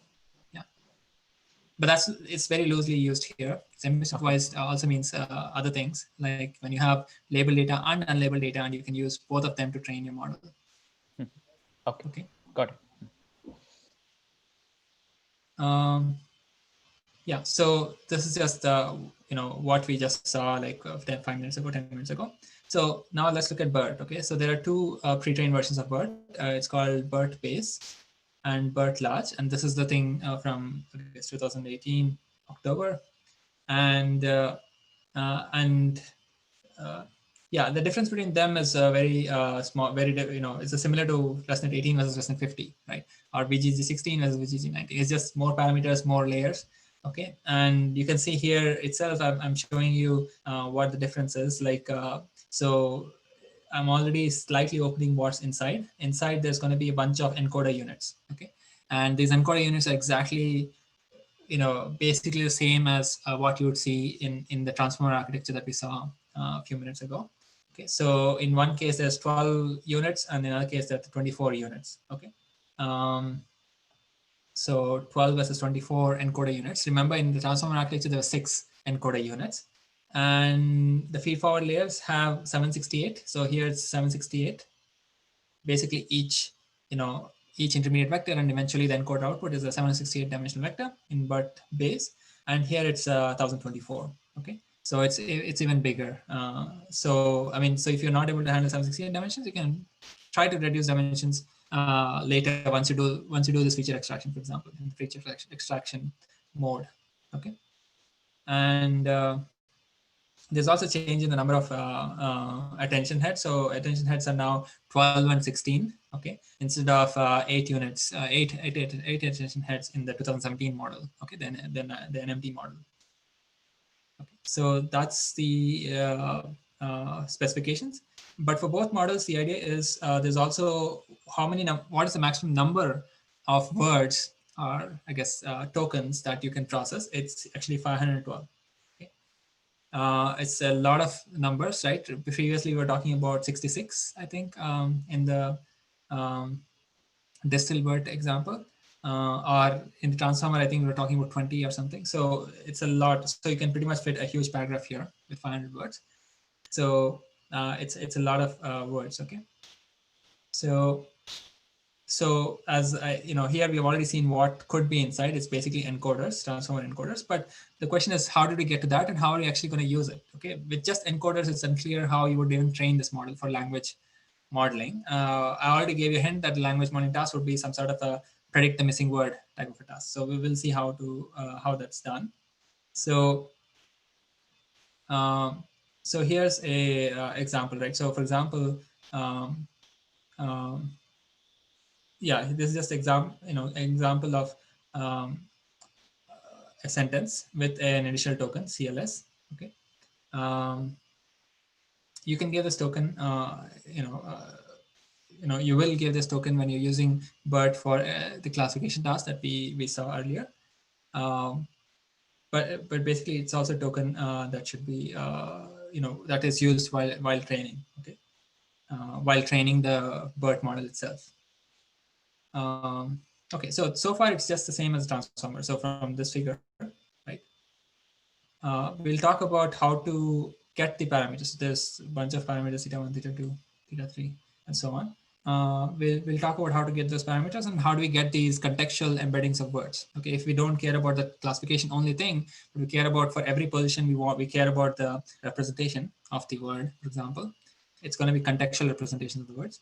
And how do we get those contextual representations? Okay. And they're not just going to be the last output. It's going to be actually all the intermediate vectors, some combination of them. Okay, it's going to be the contextual representation of the word. If you care about the contextual representation of the word, if you only care about the classification task, then you can just pick the 768 dimensional vector at the end and just use that. Okay, so in BERT base, as we said, it's going to be 768 dimensional vector at every position. Okay, at every token position or every word position. Um, yeah, I think I just mentioned this. This is how we do classification. And in that sense, it's similar to just feature extraction using a model which is trained on ImageNet, but you can do that for some other task if you want. Okay.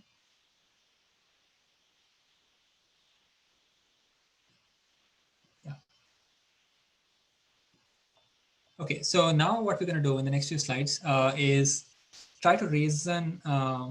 So we look at basically the history here. So basically we'll start with a couple of other models, in particular ELMo, and then OpenAI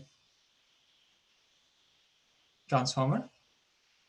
Um, so those two models are kind of the precursors or the right things to look at before we talk about the BERT's architecture. Okay, so ELMo was the one which is based on RNNs, was the one which was trying to suggest why can't we have contextual embeddings, okay, contextual representations of words. Okay, so basically trying to improve our word-to-vec.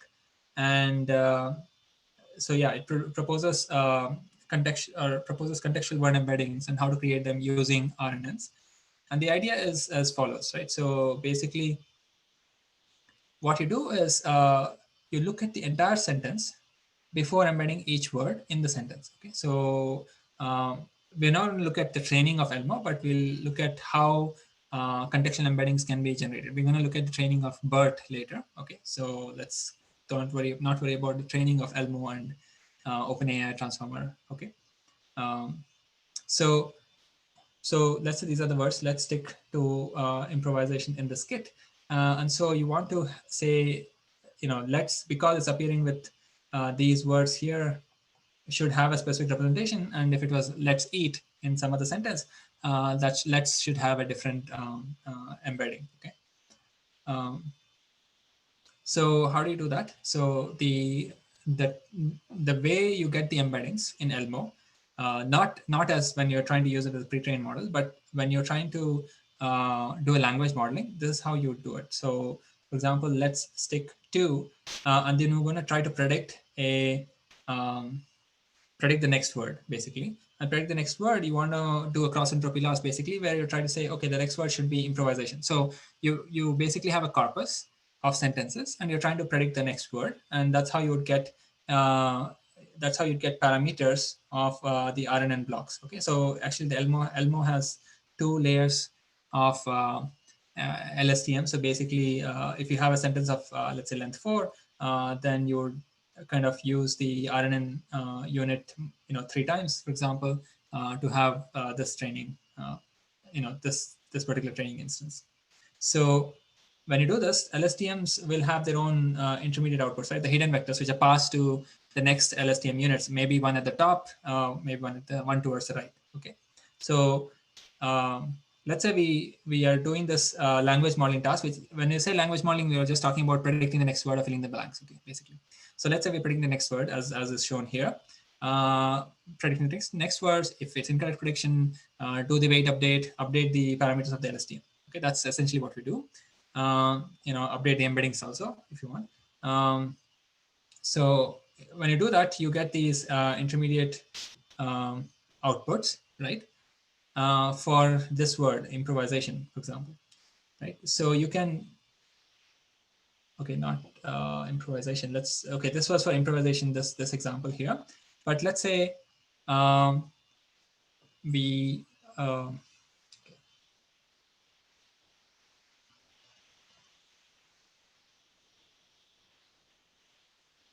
yeah.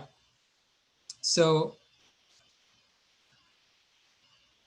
yeah, so let's say we want to get now. So what do we want to get? So let's say language modeling task, as I said, predict the next word. This is how you would predict the next words. So the next word would be the label. The input would be these previous 3 words, for example. And given parameters, you would forward pass and you'd get intermediate hidden vectors as well as a byproduct, right? As intermediate outputs, intermediate things that were computed. Now, you can also do the following. So you, given a sentence, you can try to predict the first word given the previous, given the next 3 words. Okay, that's backward language model. Just think of it as a sentence. It's just that you're going from the, trying to produce a sentence from the end to the front. Okay, so that's just the, reversing the sentence and just doing the forward pass, right? So you can do both forward pass and backward pass type of a language model tasks. Okay, and when you do that, you will get a bunch of vectors, as I said, hidden vectors. You can use these hidden vectors as a proxy for the representation of each word. For example, let's say the word stick in this sentence, let's stick to. When we were doing the forward pass, there was some vector here. When we were doing the backward pass, there was some vector here. Okay, and there was actually another vector at the second LSTM layer. There was also another hidden vector at the second LSTM layer, right? Now you can use these 4 vectors to say there's a representation for this word stick, which is contextual to this sentence. Let's stick to. Okay. So that's captured in this next diagram here. So all I'm saying is just focus on, let's say, the word stick, the intermediate created hidden layer outputs, basically in the LSTM, right? You can concatenate them. So concatenate the LSTM2 for forward and backward, concatenate LSTM layer 1 forward and backward, and the input embeddings. Okay, you get 3 vectors like this. What you do is you can also do, basically you just do a weighted combination of these 3 vectors where the weights are generated. Actually, I'm skipping that detail here, but weights are generated based on the task. So basically just think of, if you don't care about too much about it, you can just use equal weights if you want, but then some weighted version of these intermediate hidden vectors is going to be the contextual representation of the word stick. Okay, so similarly, you can pick up another word, you can get a contextual representation by using the hidden vector outputs uh, in the forward and the backward pass of this language model. Okay, so once you have the trained parameters of the LSTM, for example, this LSTM units in this ELMo architecture, then for a new test sentence, you will basically, when you call ELMo and ask for contextual word representations for each of the word in the sentence, it's going to do a forward and backward pass, get these hidden vectors, and concatenate and average them basically, and it's gonna create your contextualized word embeddings. Okay, so that's the idea of using context. Okay, that was somewhat new in this paper compared to, and it was trying to say, it's going to be better than word to vec and those non-contextual word embeddings. the next idea was to say, okay, this happened in 2018. Why can't we do that using transformer architectures? Because transformers replace, kind of not replace, but are do compete with sequence models. ELMo is a, and sequence models, we introduced them by saying we can use RNNs there.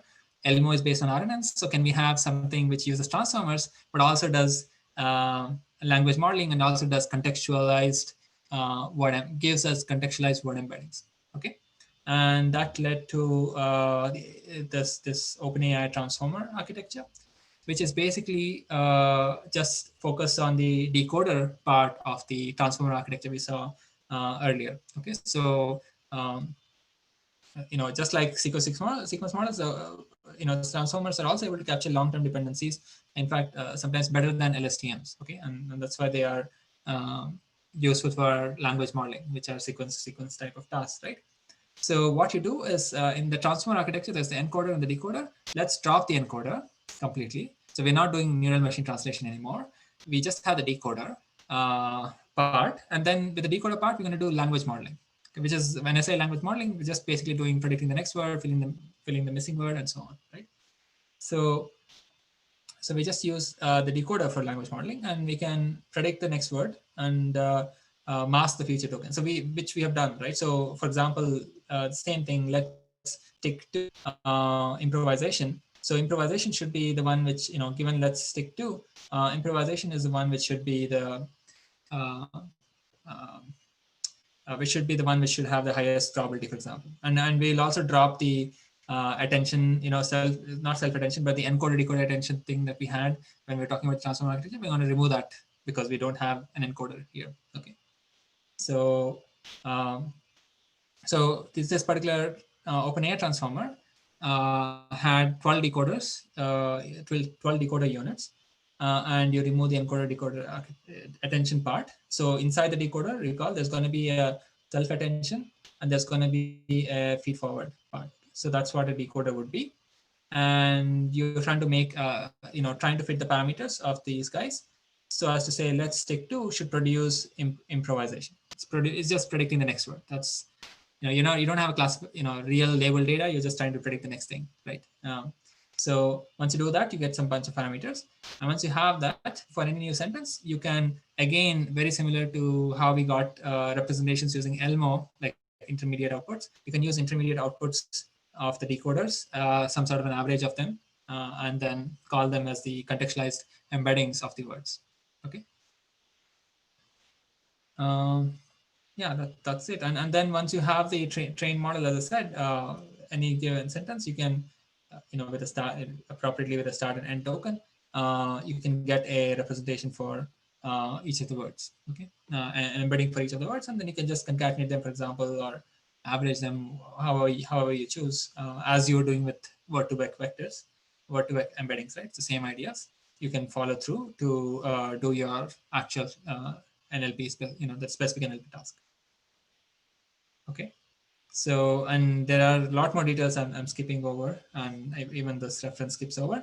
But basically, you can do these types of tasks: classification, something called entailment. You can find similarity between sentences, and you can also do answer multiple choice questions, for example, and things like that. So there's a lot of details to um, so the details are mostly about how to encode the input. It's the same architecture, same pre-trained model, and it can be um, um, used to do all these specific NLP tasks. Okay, so that's OpenAI transformers. So what did we say? So we have word to vec, not contextual. So let's talk about ELMo. That's what we did, and it's still based on RNNs. So we said, okay, let's use transformers. So OpenAI transformers, right? But it's only using a decoder, and these are RNNs, but we're using bidirectionality. Okay, because it's only using decoder, it was actually unidirectional. So given the previous three words, it will predict the next word, right? So in the training task, for example, and so even so after it's trained, when you're trying to use it to get contextual embeddings, you're still doing a forward pass only, right? So you're given the first three words of the sentence, I can get contextual embedding for the third word in the sentence or fourth word in the sentence, sorry, right? So to how do you fix that? So that's where I guess BERT comes in. Okay, the few several models that I'm missing in between. Okay, and there's a lot of work in the NLP community, but the BERT model is saying, okay, how do we introduce bidirectionality into the picture? And the way to do it is using encoder and a slightly different task. Okay, a slightly different language modeling task. So instead of predicting the next word, they predict like fill in the blanks type of a problem. So predict some word in the center and they mask that word and do some sort of a training, so that when it comes down to when using this pre-trained model, eventually you can use both the left context and the right context to get a better contextualized embedding for every word. Okay, so that's the motivation. So ELMo was bidirectional, but uh, OpenAI Transformer was not. So the next idea in 2018, late 2018, was to whether a transformer-based model can look both forward and backward while predicting the next word. Okay. In the decoder part, it's not possible, right? In decoder, it's actually sequential. So given the current word, you predict the next word, basically, in even in the transformer decoder. So um, so how do you do that? The bidirectionality is what BERT brings in. So the key idea is to use encoders. Okay, so forget about the decoder. We're going to use encoder, but we're going to train the parameters of the encoder in this semi-supervised or unsupervised way. Basically, do language modeling task on this encoder side only by using masks. Okay, and then when we do that, when we do this language modeling task, we're going to get the parameters of the encoder, and then when we use it as a pre-trained model, we can do both left context and right context because encoders don't have this, look at all the words simultaneously, right? So, um, so what is this notion of mask? It's the same, somewhat similar idea that we saw even in when you're talking about decoder, right? When we were setting basically the score to be 0 for future words. That was essentially masking over there. So basically the masking is basically, for example, a mask like this, right? So you want to predict improvisation where you pass in the whole sentence. Let's stick to dash in this skit, okay? And the dash is, we don't have, basically, mask just means that all the numbers that are being computed, for example, scores, right? In self-attention, the scores will be 0, so that if there is no vector here, that vector will not be averaged at all. If score is 0, then the attention is not has going to have weight 0 for that coordinate, so it's not going to propagate at all. And then given all the final computed vectors, the vector corresponding to this position, you want to have that vector predict the word that was missing with the word that was masked. Okay, that's improvisation. So that's a specific task that is being used as a language modeling task for training the BERT model. Okay, but training the BERT model, which is basically a bunch of encoder units. Okay, and in particular, it's not just one masking of one word. It's about 15% of the tokens are masked arbitrarily.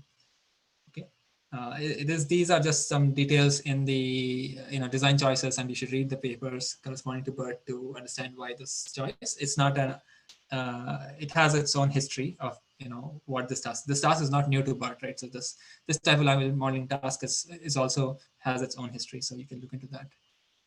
Okay. There's also one more additional task. So this is like filling the missing blanks, right? Masking a word and trying to predict that word, basically. In addition to that, BERT also does a second pre-training. In the pre-training phase itself, it also does another task, which is the sentence sequencing task. Okay, which is given two pairs of sentences. It will say whether the second sentence follows the first sentence. Okay. So here's an example, right? So here, the man dash on to the store separator, and then penguin dash are flightless birds, again separated. So given these two sentences, you want to output whether is the second sentence a following sentence for the first sentence or not. Okay, and in this example, it's not. They're unrelated to each other. But so recall we have about 512 words that we can input. So and with the separator token, we can input like two sentences like this. And we want to do a classification task. And for classification task, we saw earlier how to do it, not look at all the positions, but just the first position. So these are the two language modeling tasks that BERT pre-trains on. So given these two tasks, you can do other tasks later on.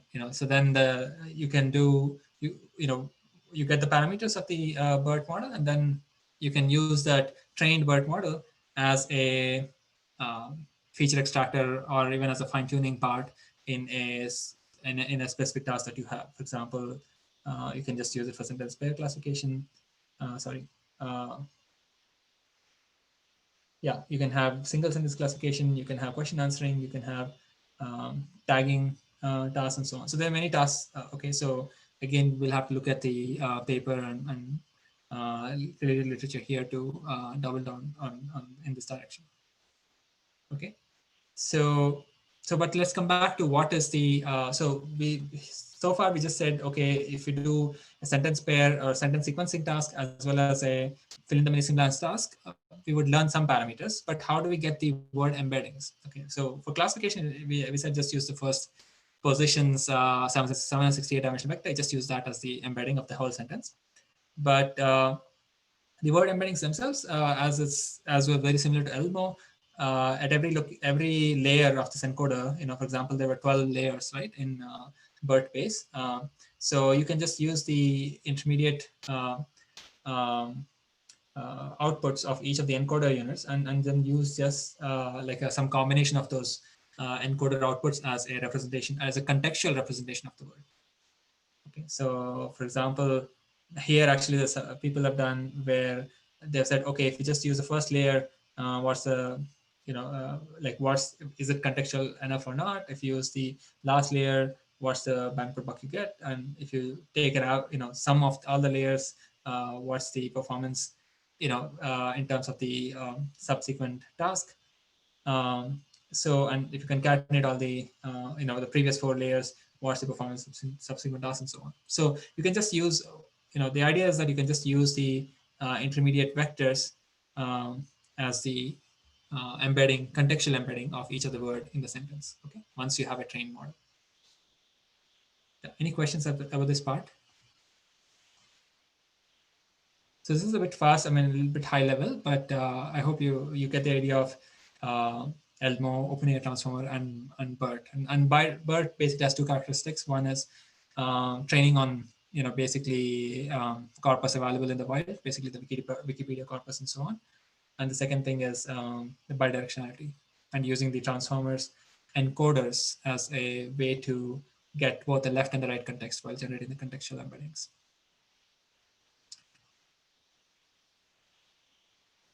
Okay, if there are no questions, we'll switch over to, given we only have a few minutes left, so we're going to switch over to GANs, which we missed last time. So let me try to do that. Um,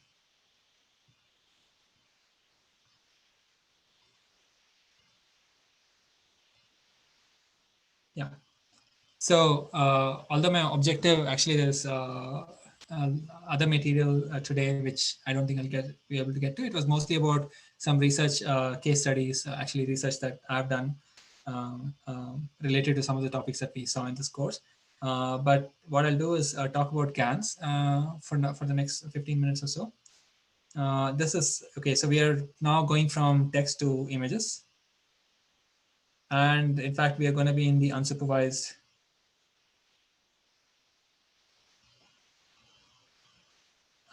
learning bracket. Okay, so it's not a supervised learning problem. We are going to use deep learning, or in particular, because we have images, we're going to have convolutional neural networks, as well as the decon uh, uh, decon architectures that we saw when we're talking about variation encoders, right? So we'll look at GANs as a way to sample new images given some training data of images. Okay, so given people's faces, you can get a sample which will be a good image of a realistic looking face. Okay, that's the ideal goal. And in fact, there is a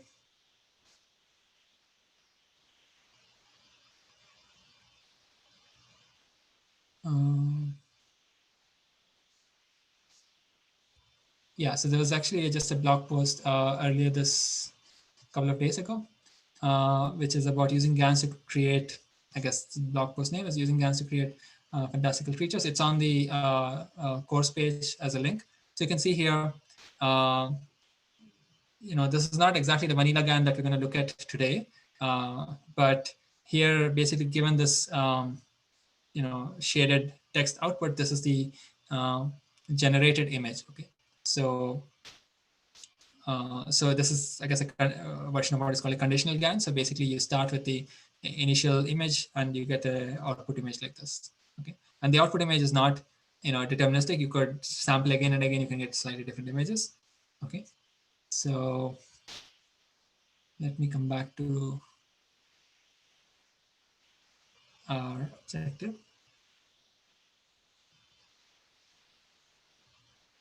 Yeah, Yeah, so GANs basically has one key idea, and the idea is to do a training. And the reason why I'm talking about GANs, right now is that there's a slightly different way of thinking about training here, which is not something that we've seen before. Okay, so we've seen all sorts of training objectives like minimize cross entropy loss, minimize square loss, and so on. Here, it will be a slightly different objective. It will have those terms as well, but there'll be two networks which will try to uh, make the other network perform worse. Okay, so there's a notion of some sort of an adversarial or a game theoretic. Adversarial and game theoretic are kind of synonym words in this context. So approach to training that we'll see. Okay, so what is the objective? As I said, GAN's objective is to create, at the end of the day, after the training, what's the forward pass? So what are we going to do after the training? There's going to be some trained network, and from the trained network, I can create new images. Okay, let's say images of face.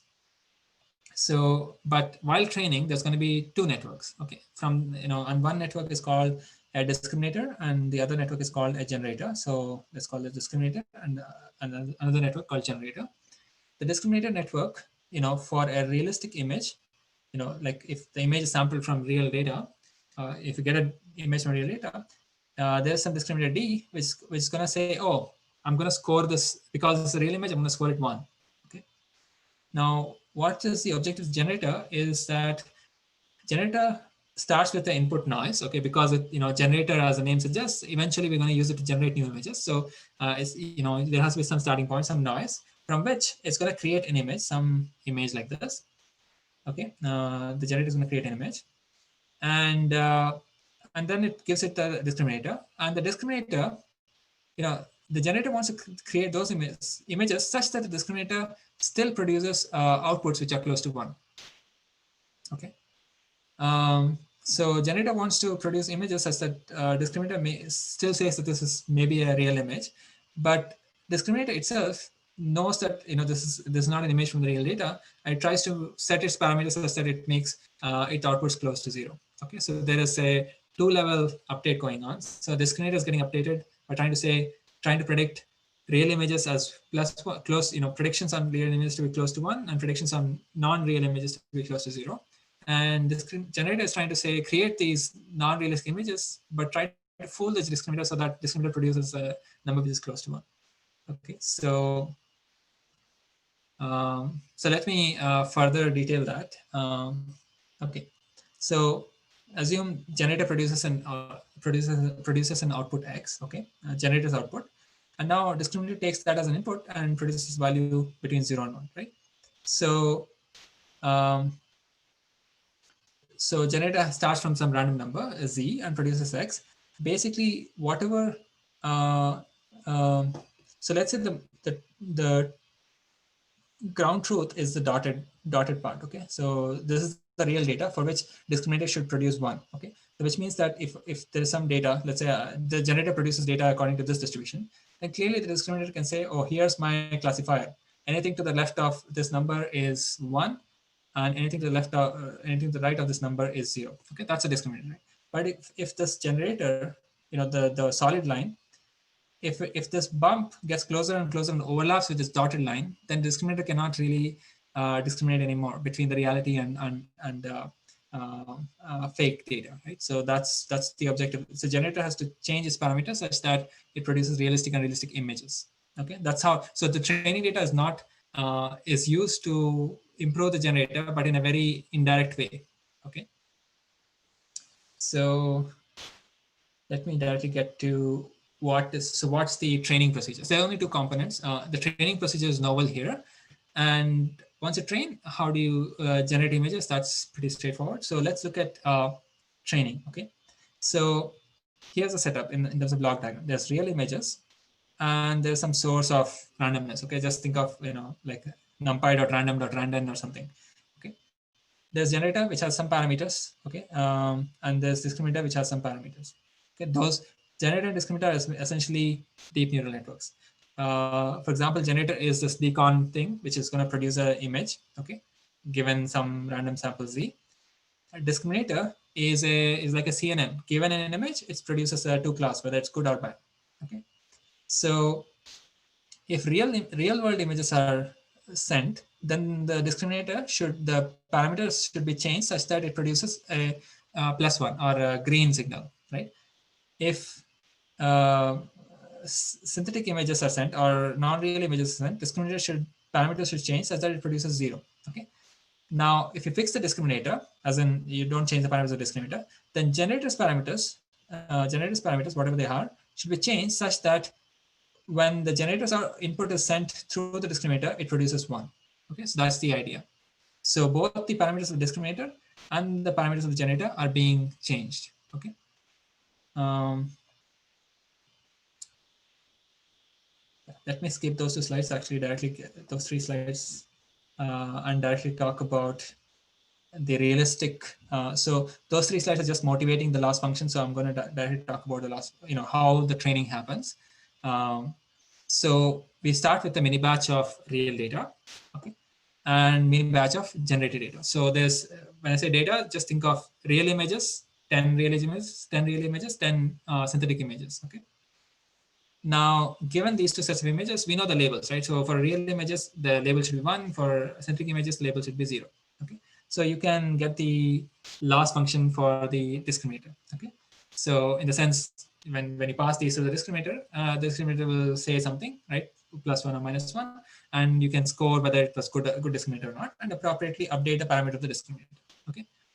At this point, you can also score the generator because so you updated the discriminator. So discriminator, update happened with this data. That's done. So now with the same data, you can also improve the generator. How is that? Because when you created the mini batch of the generated data and pass it through the discriminator, if the generators, out of the 10 synthetic examples, if one of the examples is, scored, +1 by the discriminator, that's good for the generator. Okay. Whereas if all the 10 images that synthetic images that the generator generated, if the discriminator said these are all not correct or all of them are 0, then the discriminator parameters are not good. So that needs to change. Okay. So you can score the generator based on what the discriminator said, whether it's good image or not. Right. So similarly, so basically you can also update the parameters of the generator as well. Okay. So and that same idea can be written explicitly in some sort of a loss function. Okay. So here's the loss function, combined loss function, and here's the two gradient updates, updating the discriminator and updating the generator. So what's the loss function? So let's look at, it looks very messy, but it's just a parsing term by term. So first term, if I have data, if I have samples from the real data, P data represents real data, then this is my loss, which is that if the number is close to 1, log of 1 will be some close to 0. But if discriminator produces a number close to 0, then log of 0 is kind of minus infinity, right? So you want discriminator to be high for the loss to be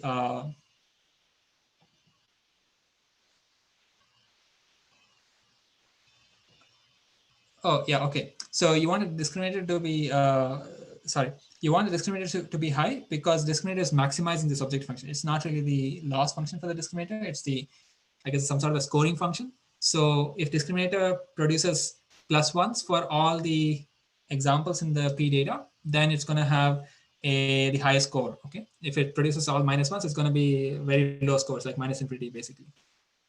Okay. Similarly, for the second term here, okay, second term involves both discriminator and generator. Okay. So if we fix the generator for now, then the discriminator has to just score the opposite. Okay, for all the data that I'm generating from using the generator, I should just do the opposite, right? Which I should, if I produce a score close to one, then it's a bad thing. So that's why there's a one minus here.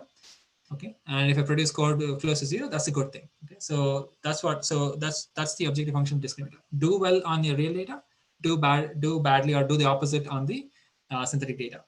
Now let's focus on just the generator. Okay, it's a minimization problem for the generator. The generator has to figure out the produce images such that they score well on the uh, they are scored well by the discriminator. Okay, so if generator produces an image such that the discriminator produces output one, then that's good for the generator. Okay, and that's captured by this loss function. So this number being low is good for the generator. This number being high is bad for the generator. So it's aligned. Uh, um, sorry, this number being low is uh, good for the generator. Number being high is bad for the generator. Whereas this number being um, okay,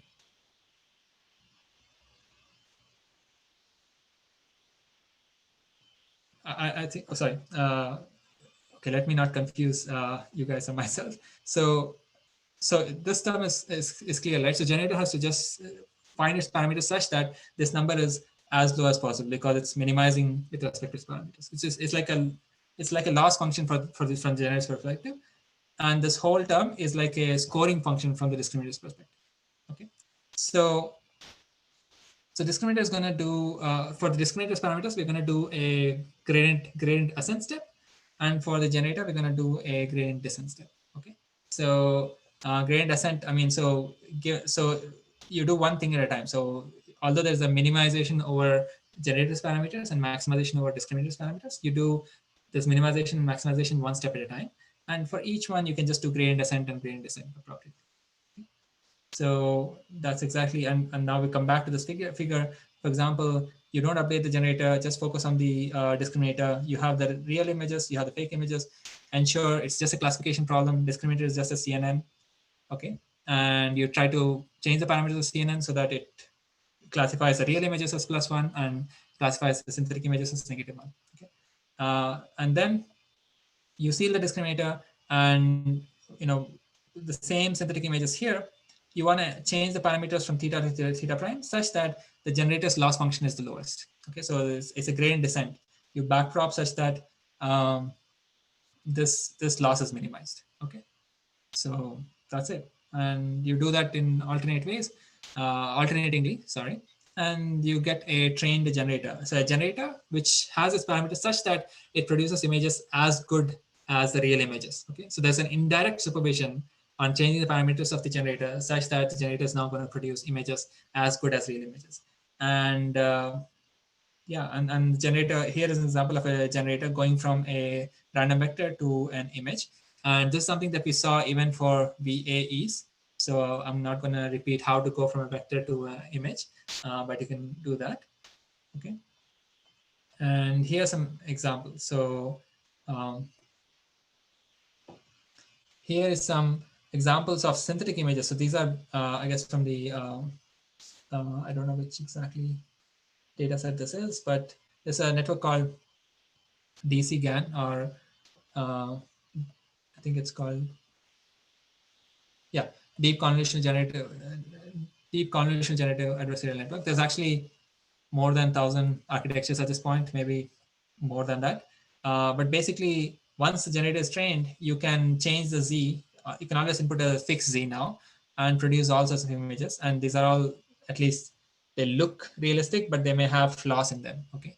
So, and here's another example where uh, given an image, you know, given the given an image of a man, subtract a man plus a woman, but the guy has a bunch of sunglasses, then you can also get samples of women wearing sunglasses, which was probably not there in training data, for example. So you can do interesting things here. Let me skip this.